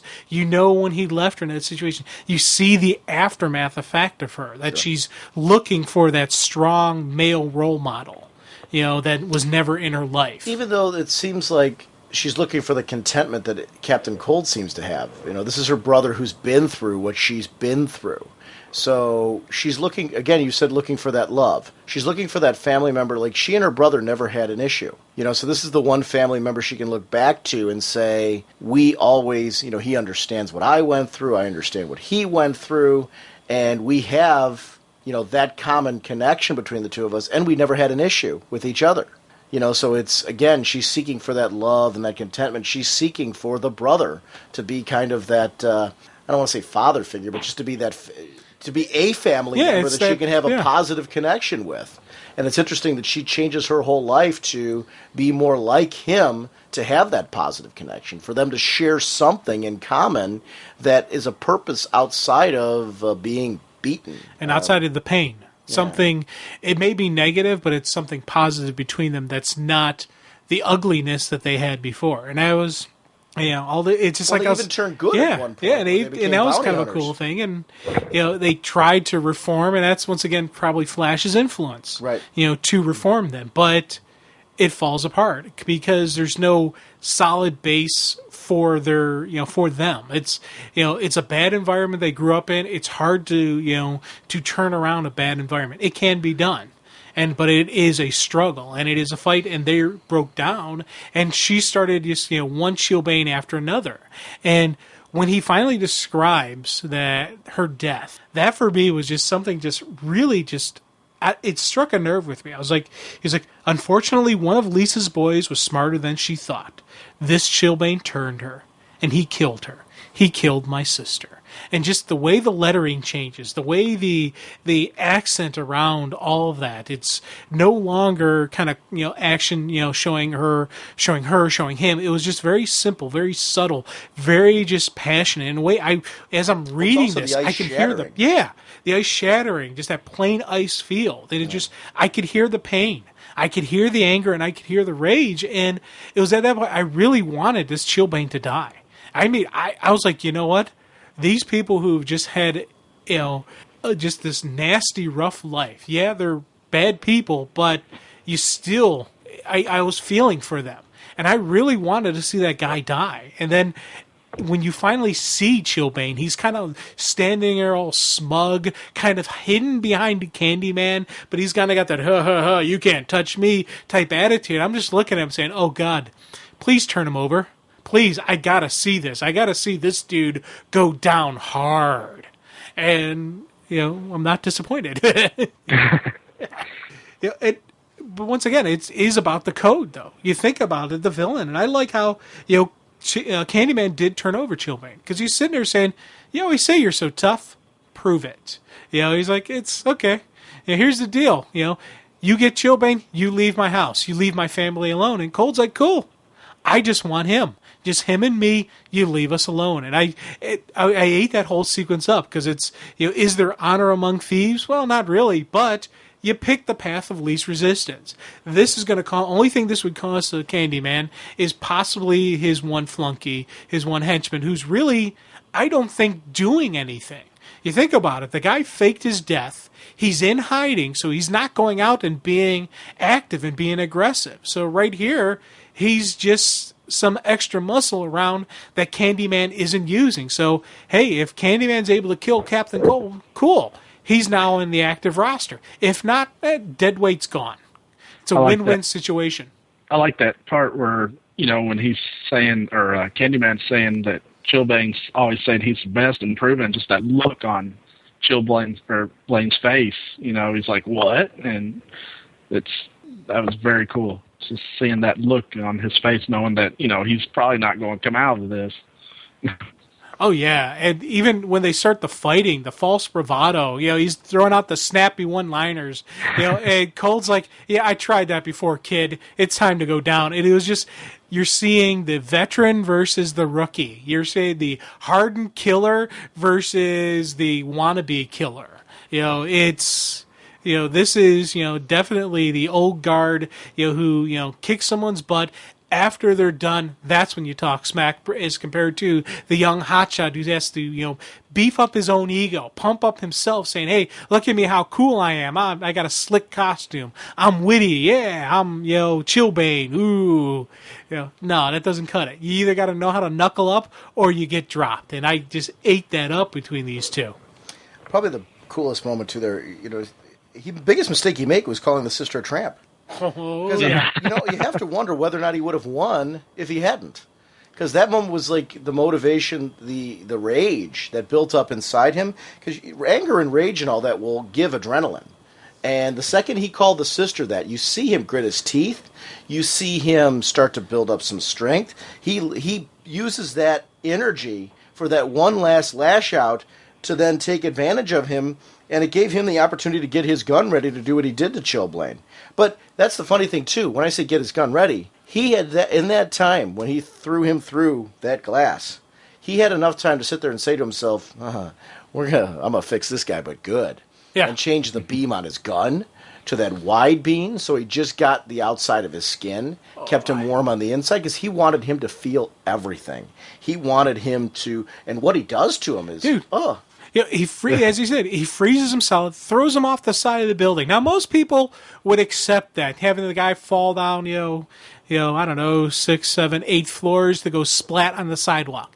No, Captain Cold's going to make it even worse for him. Shoots the ice spikes down, and I love that because you see him falling, and you see the ice beam pass him, and he gets just impaled on the ice spikes. Oh, that is a cool, cool death. Like that last little bit of air coming out of his mouth. It was very cool. Again, more just, you're right, just more little accents on the artwork. The sequencing, the look on, Captain Cold's face is the one moment he's standing up there, then the next moment he's gone. He's done. He did what he had to do. The last, breath of life escaping, from Chillblain. It just, I just ate that whole sequencing up, and then afterwards, he's sitting in his apartment. He's got his special Wednesday night friend stopping by, but he's not in the mood to celebrate. He's like, I should be drunk, or I should be partying, with whatever her name was. I don't remember. Angie. But he can't. There's still just, he's mourning his sister. He's remembering what he's lost. Yeah, he just accomplished something, but it's still not the same. It's still not, filling the gap. I love that the picture, though, is a happy picture of him, his sister, and dad at a circus. Yeah. Oh, yeah. And it's, I don't know, the guy it kind of tore me up, especially reading the Rose Revenge stuff with him. I was like, oh, wow. This guy, he's a cool villain. He's definitely one of those. I'm rogue happy now. I want more rogue stories. I want more Captain Cold stories. Just because this dude he's a slick guy. Yeah, I like how it kind of ends on towards one of the first flashbacks. It says, "I never cried again, not for anything," and then here, you see the tear coming out of his eyes. I mean, it's just a great emotional scene. Just that last shot of him, kind of the window behind him, just shaking and breaking down. I just thought it was just wonderfully emotional. It's actually, I completely forgot that earlier, and they said that. Mm-hmm. I completely forgot that till you mentioned it. Thank you. Yeah, it was such a cool story. It's an interesting collection because, like I said, it doesn't fit like what your normal trade dress is. Where I think we've gotten so used to it being 4 to 6 issue arcs and things like that. It just goes to show that you don't have to do that. And good stories are good stories no matter how they're collected. And I think that there's a point to that. That it's really important to note that we can still tell these kind of stories in monthly books and collect them, and they hold up just as well in a traded edition. And in many ways, this is just as powerful as any 6-issue story because of the fact that there's still those connecting threads all the way through. I greatly enjoyed reading this again because this came out in 2000, 2001. It's the last time I read this stuff. Yeah. So it was very fresh for me. Yeah, thanks a lot for picking this, man, because, this was on the list of mine to read, just like, the Rogues War and all that stuff. I wanted, but it was on, like, the bottom of the list. This thing, all of the John's run, all of the Wade run, it just now got jumped up to the top of the list where I'm looking at trades, I'm looking at floppies. I'm thinking I want to have this stuff, and this is something I want to read and own. Yeah, I'm going to have to. I mean, I've had this. It's been almost 2 years. I've had it sitting on my bookshelf, and other things came out, and it kept kind of getting pushed back. I wanted to learn more about the Flash, and this was a great opportunity to get to do that. So yeah, now I'm definitely on board the Flash boat. So I'm going to be picking up some of those other books. So yeah, it was definitely a great introduction to the Flash world. Yeah, when you originally sent me the email after I told you that you were the winner, and you sent a list of things that you were going to read, and you were in the process of reading, and that came up. I was like, well, this is perfect timing to read this with us being so close to Rebirth kicking off, and to Jeff Johns being back on the Flash and doing something with the Flash to be able to take a look at why he was so successful on it before, what was so good about his run before. And this is why when people say, well, you say you're more of a Wally fan, why do you care about Barry? Because this guy's going to write it. It's really kind of like, if he's motivated to write Barry stories, that means, to me, what I look at this as, I don't care who he's got under the mask. I care that he's motivated to write those stories because he brings in everything. You look at the history, what he brought in. He brought in eras of Wally's run where Captain Cold and his sister were good guys and addressed them in his story arc. He cares about bringing in as much of a character's past as he can. So this guy is going to be writing stories that are going to encompass Wally. They're going to encompass Bart. They're going to encompass Barry. But not only those three, he's going to find clever ways to bring in other elements of the Flash mythos that anybody who's read the Flash are going to connect with. But there's going to be some ground floor stuff for new people as well.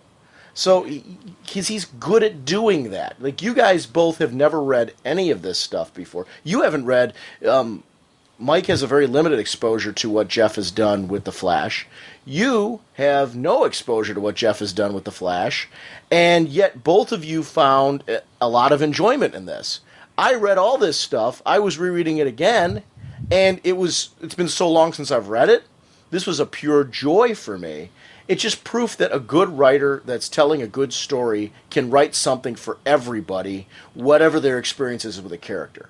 So if this guy's motivated to write Barry Allen stories right now, write Barry Allen stories. I want to read them. And I want you to have the same plan for Barry Allen that you've got for Hal, that you've had for the JSA all these years, that you have for Superman. I want to see what you're going to do with the Flash universe because I want more of this stuff. And I'm excited for that. Yeah, Jeff Johns seems like he's a very dangerous writer for me because anything of his I read, it's like I've got to pick up everything else. I mean, same way, kind of with the Flash here, I picked up Sinestro Corps War, read that, and now I'm completely sucked into the Green Lantern world. And, I've got the Superman, the Brainiac hardcover ordered that should be coming out here soon. So I have a bad feeling that once I get to reading Superman, his Superman, I'm going to be sucked into that world. So, yeah, Jeff Johns seems to be a pretty dangerous writer for me. Because everything he writes, it seems like I'm going to have to pick up now. But here's the good thing. Realistically, you're going to look at your budget and say, okay, here's my current stopping point. And, I'm going to have a whole bunch of stuff that I want to read. I want to look back and grab and all that. As a reader, I would rather have that problem than the problem of saying, I've read everything and I just can't find anything else interesting that I want to read. You know what I mean? and being, so new to the, because I haven't been reading DC stuff very long, so being kind of new to this, I mean, it's that once, when I first started reading comics, it's kind of that excitement again of getting to learn everything, getting to learn all these characters. So yeah, it's really great time right now. And it's like, are you going to be able to read every Green Lantern, Flash, Superman story, whatever you get hooked into that you want to read? Budget-wise and time-wise, probably not. But are you going to be able to read a lot of them? Sure. And you're going to pick and choose, and you're going to find the ones that are, like, if you pick up another Flash volume and you get into it, you may pick up, make that your focus and say, you know what, I'm going to read as many Flash trades as I can. And you're going to grab as much of those and do it gradually as you go along the way. Are you going to read all of them? Maybe, maybe not. You'll make that decision as you go along. But the nice part about that journey is you got a lot of choice on source material to go after at this point, along with following the new stuff currently. That's fun. I mean, that's what comics are all about. That's why it's fun to have a history with a character. You can pick a character and do an exploration of that character, or you can pick and choose trades from, a bunch of different, like if you're in a Green Lantern mood, you pull up a classic Green Lantern trade. If you're in a Flash mood, you can pull up a classic Flash trade and get that enjoyment from it. Or just pick one character, and that's part of the fun. When people get so upset about continuity and history and do I have to go and read this? No, you don't have to read any of it. You guys didn't need to read any of that to understand this. You guys just had a good time reading this volume. Now, there's other things that you guys want to read because you've read this, and I don't know how much of that you guys are going to read. You'll find out. And what you read, Jim, versus what Mike's going to read could be something very different. For me, I want to go back and reread a lot of this stuff too. How much of that I'm going to get to, we'll see. I'm excited to right now, though, and that's where the motivation is. But it's funny how much this got me excited for Rebirth. I'm even more excited now for something that I was already into, but revisiting this writer again, touching on a Flash book, and seeing how he knows how to play with this power set and with the supporting cast and all that. That to me is, I'm like, ooh, yes, more of this. So that's fun. Yeah, I think I'm definitely going to start on the Scott Collins trades. Flash. I was so fell in love with the art in this book, so I think that'll probably be a good starting point for me. Oh yeah, and you'll like that Rogue's Revenge. When you end up getting the second issue of that, and you get to sit down and read that whole thing, you're going to, if you like that Captain Cold issue, that's very much so a prelude to all the events that pay off there in a huge way. Big time. So you're gonna be smiling from ear to ear when you read that, and I recommend that to anybody. If you read this volume with us, you joined in on this for the first time, and you didn't read Rogue's Revenge, Final Crisis Rogue's Revenge, pick it up. It's worth picking up. It's a 3-issue mini, and it's very much a sequel to this. It's all the Flash Rogues, and it's all it's you don't. And if you didn't, you don't have to have read Final Crisis to enjoy it. It's got thematic elements that play off of what happened in Final Crisis, but it's a contained story on itself that very much so is a sequel to, and it is tied into Final Crisis, but you don't have to have read it to understand it and enjoy it. So it's a nice thing about it. Fun stuff. Well, Mike, I want to thank you. First of all, I want to thank you for your flexibility because you've had things going on your end. We've had things going on our end as far as scheduling this because I've been excited to do this, and it was something that having you in and your dynamic of it and you picking this was really thank you for doing that because it's fun to read and explore this with somebody, with you and Jim to chat with this and to see how much you guys got out of this and how much you picked up on. Not having read any of that was kind of a joy for me because it kind of added to something that I've been feeling for a long time that we've got to all kind of embrace the history of these characters instead of worrying about it. Well, thank you guys very much for having me. I've had a blast, and I really appreciate you all letting me be a part of it.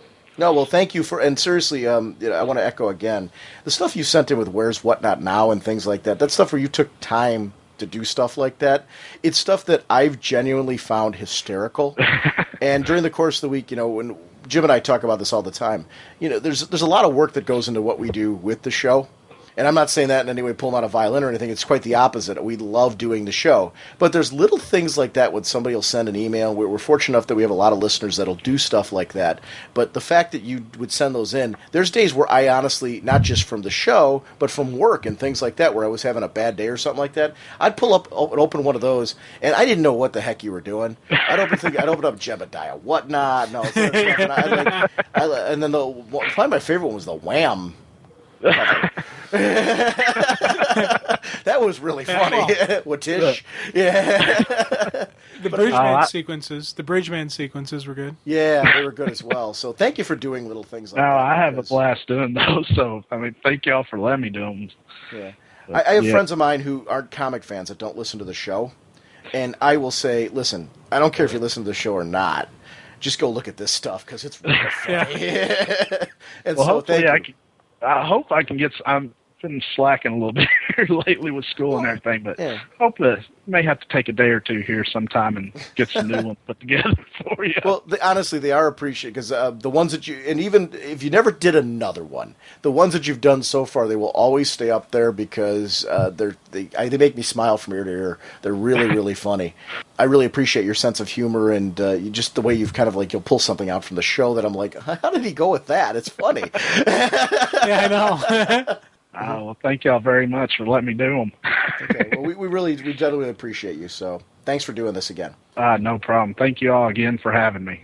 Holy caffeine! I wanted to make sure to get on this episode some of your commentary. We have some listener voicemails, and I'll be doing this week and in our next episode as well, getting some commentary on there. Jim's not with me right now, but you guys have a lot of thoughts that you've been waiting to get on the show, and I want to start airing those on this episode. So here we go. Let's jump right into it. Bonjour, Sean and Jim. It's Sébastien from Montreal. I'm calling to geek out about the Batman Brave and the Bold cartoon. So far, I watched the first 4 episodes on the internet because we're still not. It's still not playing on any Canadian network yet. But cross your fingers, we're gonna get it. But anyway, I found a way through the internet because there's always a way through the internet. I'm really enjoying this cartoon. It's filled with out-of-this-world adventures, over-the-top heroics, funny situations, but also dramatic scenes. The last one I watched, in the Christmas episode, Batman teaming up with Red Tornado. You have Red Tornado trying to feel the warm tingle of Christmas, even though he can because he's a robot. You also have Batman either suppressing or just forgot the spirit of Christmas because of a situation involving his parents. And we see flashbacks of Bruce Wayne as a kid one Christmas morning. His father gives him an old toy, and Bruce dismisses it because he wanted a swashbuckler action figure. Instead, Bruce's parents take him to see the swashbuckler movie. So anyway, the movie is sold out or something. They decide to go back home and enter an alley. And this is the dramatic scene. Kudos to the director of this episode. The shot of them entering the alley is poignant and dramatic. You know what's coming. It's a one-shot steady angle of the Wayne family disappearing in the darkness of the alley. The music cue gets very somber, and then you see the shots, which are made more dramatic because the sound is muffled and you only hear Bruce crying out to mom and dad, and it's heartfelt. I never thought this cartoon would go in these types of dark places. Well, the other episodes I've seen with Gorilla Grodd and Blue Beetle was more upbeat, and anyway, that's why I wanted to geek out about the show. So if you're not doing it already, do yourself a favor and tune in to watch. That's all I had to say for now. Keep up the good work. The podcast is amazing. Passez une bonne journée, puis je vous rappellerai. Okay? Ciao. This is exactly why I love listener voicemails. It's anytime you want to call in anybody and geek out about stuff like this, it increases my enjoyment to hear him talking about camera angles and mood and how the music set the tone and all that. This cartoon is great. I can't agree enough on this one. This is such a wonderful joy of a cartoon. He was right. The episode was a little darker than I've currently been expecting from the show, and it just goes to prove that while this show has kind of a silver agey feel to it, it's definitely contemporary and up-tempo, especially when you're talking about the new Blue Beetle's been in multiple episodes and been very true to the character we've been seeing in the comics. But then this Red Tornado episode comes in, and we get to see some moments with Bruce very much where he's delving into his family and what that means to him. This is a great cartoon, and I agree with him. If you haven't been checking this out, do yourself a favor and start checking it out on your television, because it's a wonderful, wonderful show, and it's great to see that this media, it's accessible by all members of your family. You can put kids in front of watching this, but it's great for adults too. It's an all-access show, and it's really got something for everybody, so definitely check out Batman Brave and the Bold if you haven't already. And Sebastian, as always, thanks so much for the phone call. Hey, Sean and Jim. It's Dave Jonesy on the forums. I wish I had something nice to say, but I'm pretty upset at DC at the moment, and it's not about Final Crisis. It's about Legion of Superheroes number 50. This has been my Legion, and then come to find out it doesn't get the send-off that it deserves. I was just wondering what you guys thought about that. I think it's a travesty, and I think it's somewhat unforgivable, really. I know that, there's people enjoying the classic Legion, quote-unquote, and, they were in Action Comics and all that stuff, but buying a comic for 50 issues and then having it end the way it did was ridiculous. And, I'm trying not to get too upset right now leaving this message, but I think it was absolutely atrocious, and, whether it be Dan DiDio or, Jim Shooter's fault or whoever's fault, whoever picked up the reins should have done a little better job of tying the story in together, instead of just sticking something out there. So, anyway, I was just going to leave that, and I'm interested to hear what you guys have to say about it. Bye. Yeah, this is kind of an interesting issue for me as well. It's funny. I think they sought to, clear up some things and just kind of put together a fun issue off of this one. I'm glad that they cleared up the Dream Girl Brainiac situation, but it all seemed kind of so rushed that I don't know. I'm with you on this one. It was not in my, obviously it wasn't my favorite issue of the series, because I think it's a series that has been stellar from issue 1 through 49. Then all of a sudden we got to issue 50, and I'm with you. It just didn't feel like it fit this book and the quality of this book that it's had for the first 49 issues of the series. It's an interesting dilemma for me as far as when you talk about which Legion is your Legion.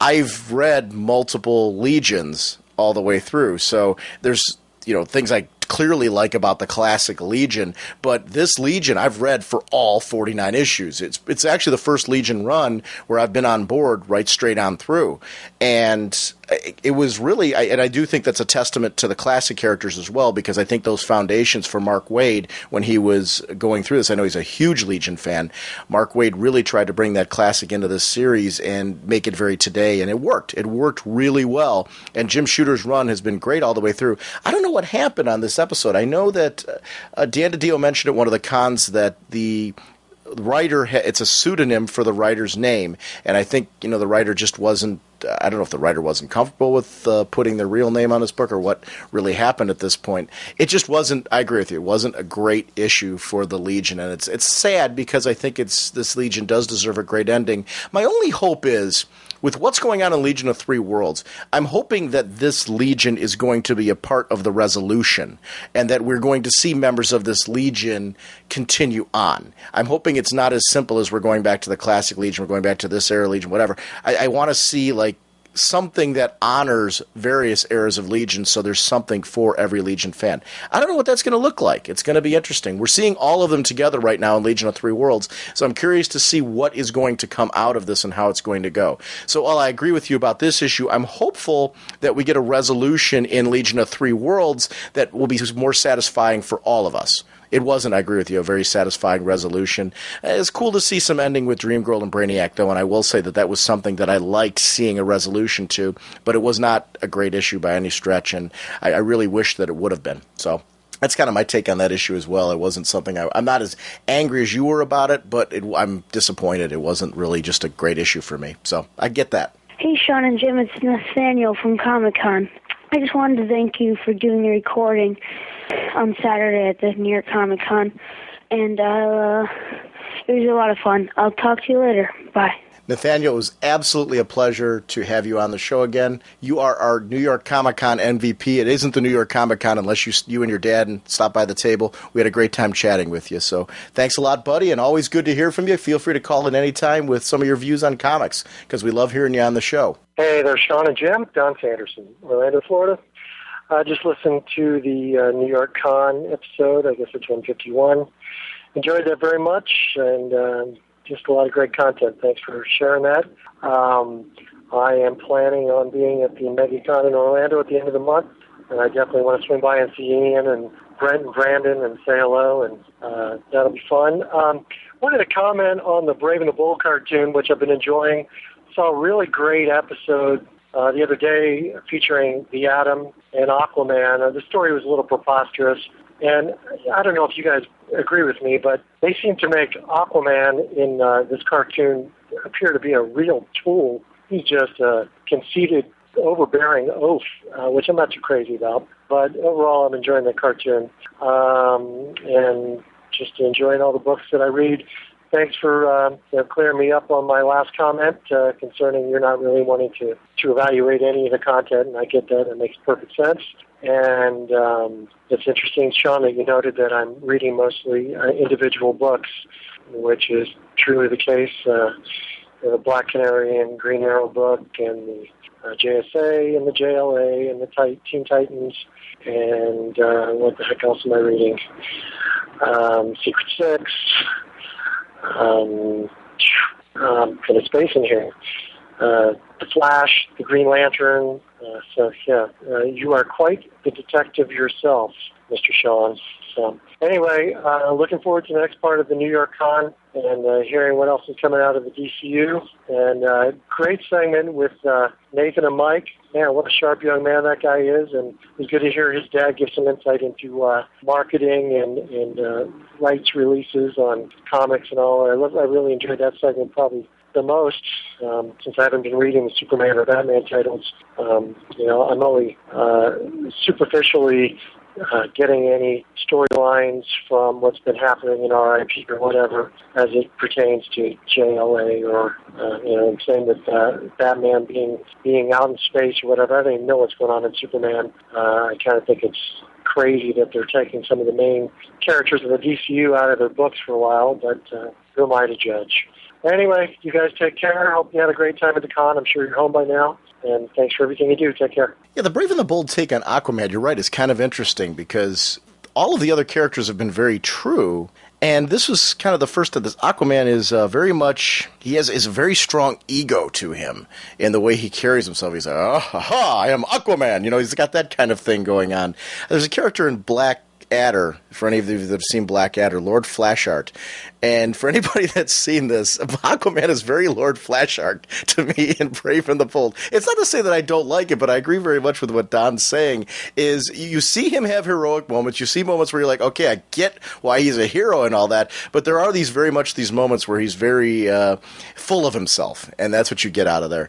It's interesting right now. It kind of fits what's going on with Aquaman in the DCU because there is kind of an identity crisis for Aquaman in the DC universe right now. Which Aquaman is Aquaman, and what is that going to look like? I'm really curious to see what Aquaman's going to look like in the comics, because we got in Final Crisis a single panel with a very classic-looking Aquaman, which I know is meant to be kind of a nod to fans who've been looking for some form of Aquaman. That's not necessarily an indicator of what Aquaman's going to look like as we see him, but I want to see Aquaman in the DC universe. I want to see some kind of where's Aquaman going to go right now? What kind of author has a passionate take for Aquaman? What kind of creative team has a passionate take on what Aquaman is going to be like in the DCU? He is a very cool character, Aquaman. He can be a great character to write about. He can be a great character to read about. And I'm hoping that we do get an Aquaman kind of rebirth style thing. It doesn't have to be called Aquaman Rebirth, but I would love to see a great Aquaman title back in the DC universe again.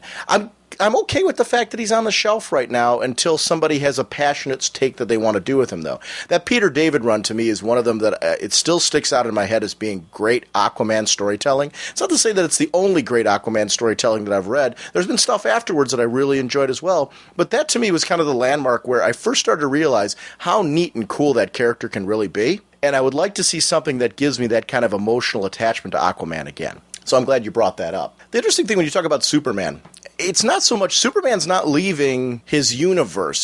They've created a brand new title called The World of Krypton, which is going to be where we're going to see Superman in this world of Krypton and in this new status quo. But we're also going to be seeing on Earth things in place that, and I want to see what this looks like and how it reflects for Clark. It's interesting because I'm very curiously interested in these titles. I'm curious in Action Comics who Nightwing and Flamebird are. I'm hooked into this at the moment. I'm emotionally attached, so I do want to see that. I like what they're doing with Mon-El at the moment over in the Superman title, and we're going to be seeing more Mon-El. Characters like the Guardian. So it really is people, and we're going to be seeing obviously Lois Lane and Jimmy Olsen and all these characters reacting to this event. So it's not that Superman's gone. He's there. There's another title that's addressing that, and I guess that title is going to be affecting the other titles. I just want to see what that looks like, because he isn't on the other side of the universe. New Krypton is close by, and so there are going to be some effects from this, and there are going to be people who are associated with Zod, for example, that are going to be on Earth, from what I've already seen. So it's going to be interesting to see what this whole world looks like with them. So, the Battle for the Cowl is another one that Gotham Gazette I rushed to grab to read this week. I'm curious to see Batman's world as well. I want to see the storytelling with what's going on with Bruce, and I don't know that I need it right at this moment. It's enough for me to know that we're going to be getting that. I am curious to see what Gotham is going to look like post Battle for the Cowl. Who is going to be under the cowl? Who is going to be tied in with this character? What do these other books look like? The creative teams, when you've got the likes of Grant Morrison, Paul Dini, Judd Winnick's going to be back on a Bat book. I know there's some mixed reaction to Judd Winnick in general, but for me, Under the Hood was some of the best Winnick work yet. That's stuff that his bringing back, the way he brought back Jason Todd in that series should be a template for what Jason Todd should be written like, and that was a great series as well. I've liked the stuff when Outsiders a great deal with Peter Tomasi. The 2 issues so far that have been out have been stellar, so Outsiders is a great book. Peter Tomasi involved in the Bat books. Greg Rucka being back on Detective Comics. They've got the right creative teams on board. So for me, at the moment, I'm excited.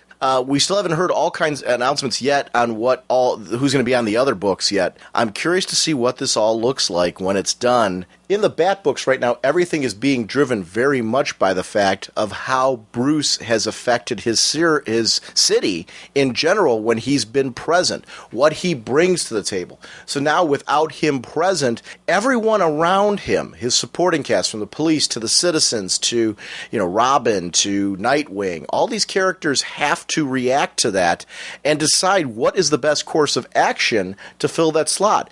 Bruce has put plans in place in case he wasn't there. What is that going to look like? He's spoken to Dick, he's spoken to Jason Todd, he's spoken to Tim Drake, he's spoken to Alfred. Things have gone into place right now because of Bruce. So I'm curious to see what this all looks like, and eventually what it's going to be like when everyone realizes, wait a minute, dude's still with us.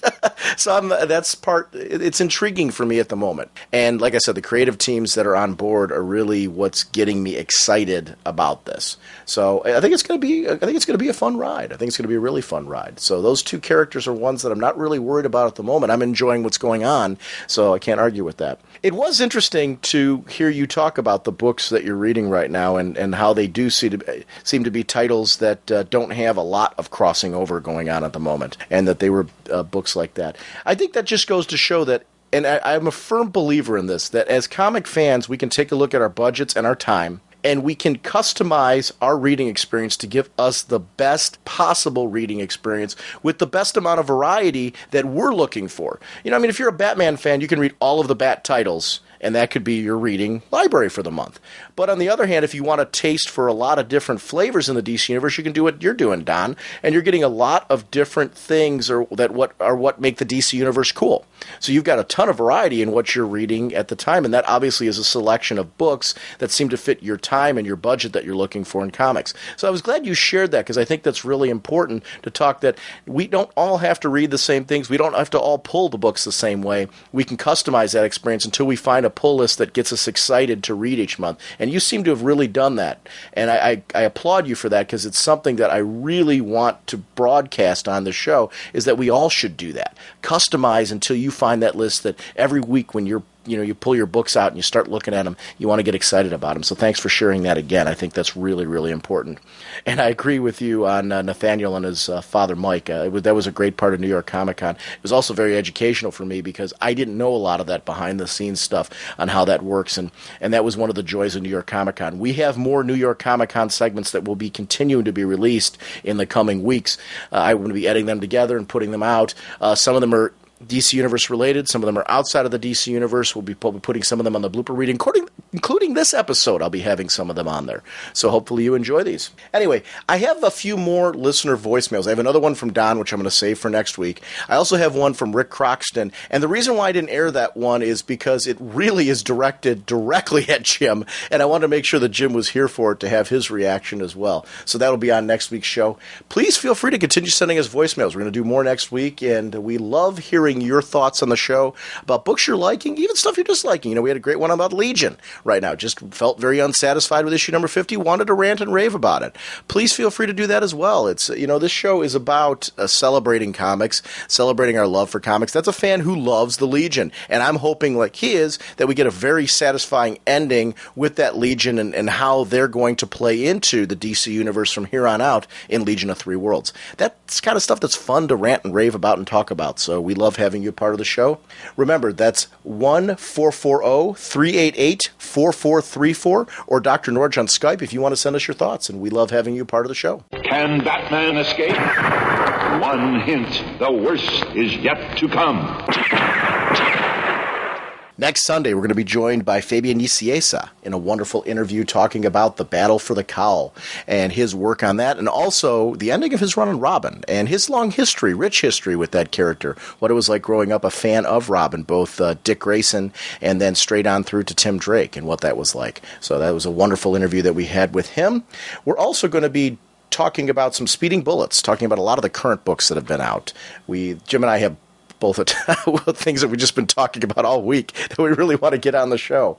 We're also doing a Watchmen segment on the Watchmen films, talking about the motion comics, going to be talking about the book, because besides just watching the movie, I got so into the whole Watchmen thing. There's been this Blu-ray and DVD release of the motion comics that have also been on iTunes recently, and that's been part of my experience going into the film, has been that since I've seen the film, I've went back and rewatched them. I'm also going to see the film again. Jim's going to see the film again, and then we're going to get together and talk about what segments we liked better from what medium, how one medium influenced our enjoyment of another medium.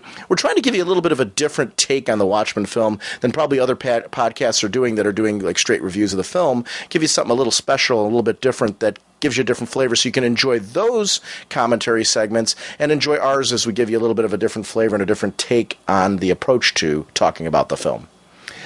In the next couple of weeks, we have coming up a huge interview with Art Lyon, where we talked about his work on Brave and the Bold. He worked on issues 20, 21, and 22 with David Hine as the writer, Doug Braithwaite as the artist. It's a gorgeous, gorgeous set of issues. You're also going to want to check out issue 19. This was a crossover, 19 to 22 is a crossover featuring Hal Jordan and the Phantom Stranger. Also, partway through the arc, Green Arrow shows up on the scene, and he becomes an integral part of the story. So for anybody that's fans of the hard-traveling heroes, it's wonderful artwork, great story. If you haven't picked this up and you're kind of like, well, I'm not a regular Brave and the Bold reader, page through these issues in your local comic shop, and I think you're going to pick this baby up right away. It's gorgeous. It's really just nothing but gorgeous artwork. Art does a panel-by-panel dissection of this work with us, and his color work on there as well. We did an interview with him that was over 3 hours long, really diving into the 3 issues that he worked on in this arc. So there's a lot of value in kind of reading along with us as we're doing this particular segment. So just want to give you a heads up that that's coming up. That's already been recorded. We're just going to put it out in a couple of weeks after we're done with our Watchmen episode. That's going to be the episode immediately following that. And we're either going to put that segment out in 1 or 2 parts. It all depends on what our content looks like around that time. But we've got just some big things coming for a big month. This is our 3rd year anniversary month, which is going to be towards the end of March. March 23rd was the first day of Raging Bullets, and we are going to be celebrating all month long with hopefully some great content that you'll really enjoy. Jim, our sponsors for this episode are DCBService.com and, of course, InStockTrades.com. Batman Whatever Happened to the Cape Crusader hardcover. Regularly $24.99, 50% off only $12.49. That's a big deciding factor on me on whether or not I'm going to pick that up in hardcover, especially with it being oversized and deluxe. That, to me, is a selling point there as well. The Absolute Death hardcover. Written by Neil Gaiman, art by Mark Buckingham, Chris Baccello, Jeffrey Jones, Dave McKean, and Mark Pennington, with a cover by Dave McKean. The landmark comic book series that actually made death seem cool, Entertainment Weekly on the Sandman. From the pages of the Newbery Medal winner Neil Gaiman's Sandman comes the young, pale, perky, and fan-favorite character of Death in a new Absolute Edition collecting her solo adventures. This features the miniseries Death, the High Cost of Living, number 1 through 3, in which Death befriends a teenager and helps a 250-year-old homeless woman find her missing heart.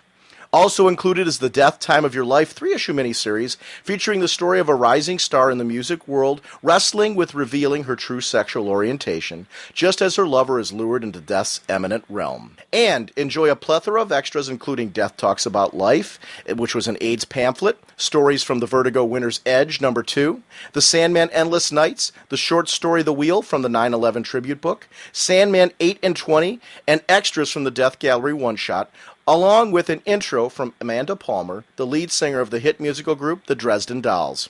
It's all combined right here for the first time in one volume. This Absolute Edition slipcased hardcover is also the perfect companion for the Absolute Sandman, and ideal for fans of Gaiman's sprawling and intimate comics work.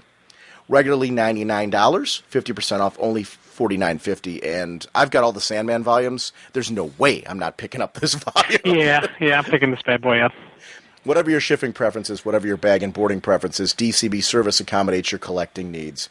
Outsiders Pay-As-You-Go trade paperback, collecting issues 42 to 46 in the annual number 1. We just got done talking about it with Mike Sims and suggested that he pick this up if he wanted to see what happened with the Warden from Iron Heights. That's one of the many things. But the Outsiders are back on the trail of Dr. Savannah. After a year of hiding out, can they thwart his schemes of worldwide tech assault? This is also the issue that during this time, the team was considered dead to everybody, and this actually describes the events of how they wound up in that state and why they did it. Regularly $14.99, 37% off only $9.44. InStockTrades.com offers free shipping on orders of $50 or more and has a ton of collected editions in stock and ready to ship.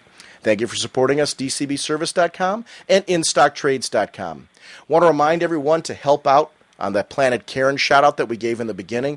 Please check into the show notes. Please check on the website. Click on the link. Check out the webcomic. Click on that PayPal link like Gail Simone suggested, and consider helping them out. Like I said, if you got any value in this podcast or any other podcast that Jim and I do this month, if you could please show that by supporting this person who's definitely in need. I think it's a very cool time. I love that Gail Simone decided to go to the internet and contact really the fans of this industry and the creators in this industry and kind of rally us all together to kind of help out somebody who's in need at this moment. Times are tough and all that, but we can all donate something to this cause. I'm donating this week. I know, Jim, when you and I discussed this, you said that you're donating, and this is something where I really believe in it firmly, so please consider helping that out as well. I want to tell everyone to check out the website this week. We're going to have new Where's What Not Nows from Mike Sims. There's 3 more of them, Jim. They're all wonderful, including one about how you bring the magic with your chunk. Oh, God. Didn't take him long. Good job. No, it didn't, and that's out there as well. There's also a new Life in the Gutter. Mark's blog, there's links to that as well. There's a lot of fun links. If you click on the community section, there's also a link to the listener rants section of the forum. A lot of our listeners like to post rants in there. I know not everybody's on the forum. This is a great way for you to read some of the things that the listeners are ranting about, books that they're enjoying, topics that they want to talk about that are in the comics world right now. That rant section is always up there. Please, if you consider posting anything on the forum, remember that is something that's also on our website and directly linked to as well. So feel free to get your thoughts in that listener rant section at any point in time. We have a voicemail line, which is 1-440-388-4434. We want to have you part of the show. It's Dr. Norge on Skype. We are going to be chatting about those this week on our next episode, so definitely get your thoughts in there because we'd love to hear what you think about current comics, past comics, whatever's on your mind. We want you on the show, so we'll be having that in our next segment. And, Jim, we'll see everyone in a few days. Bye. When we were at the New York Comic Con, we had an opportunity to conduct a series of interviews with people on things that fell a little outside of the DC universe. Because of the fact that we're a DC-focused podcast, I'm putting this at the end of the show as bonus features. Because of the fact that cons for us are all about cross-promotion. We had a lot of people that were promoting us that had various different websites and things like that were not only DC-focused. So we wanted to give the opportunity to promote some other people, too, with interviews and conversations. So because this is all bonus material, we're not going to take away any of our DC content for this. we're actually giving you this as extra features as a part of the show. So we hope you enjoy these. We're doing some of these over the next few weeks until we exhaust them all. They were really some great opportunities, great conversations, and we hope you enjoy them as much as we did recording them. I'm here with Ken Marcus. You did the story on Superhuman Resources. Can you tell us a little bit about what Superhuman Resources is about? Basically, it's kind of cool because the name is the high concept, Superhuman Resources.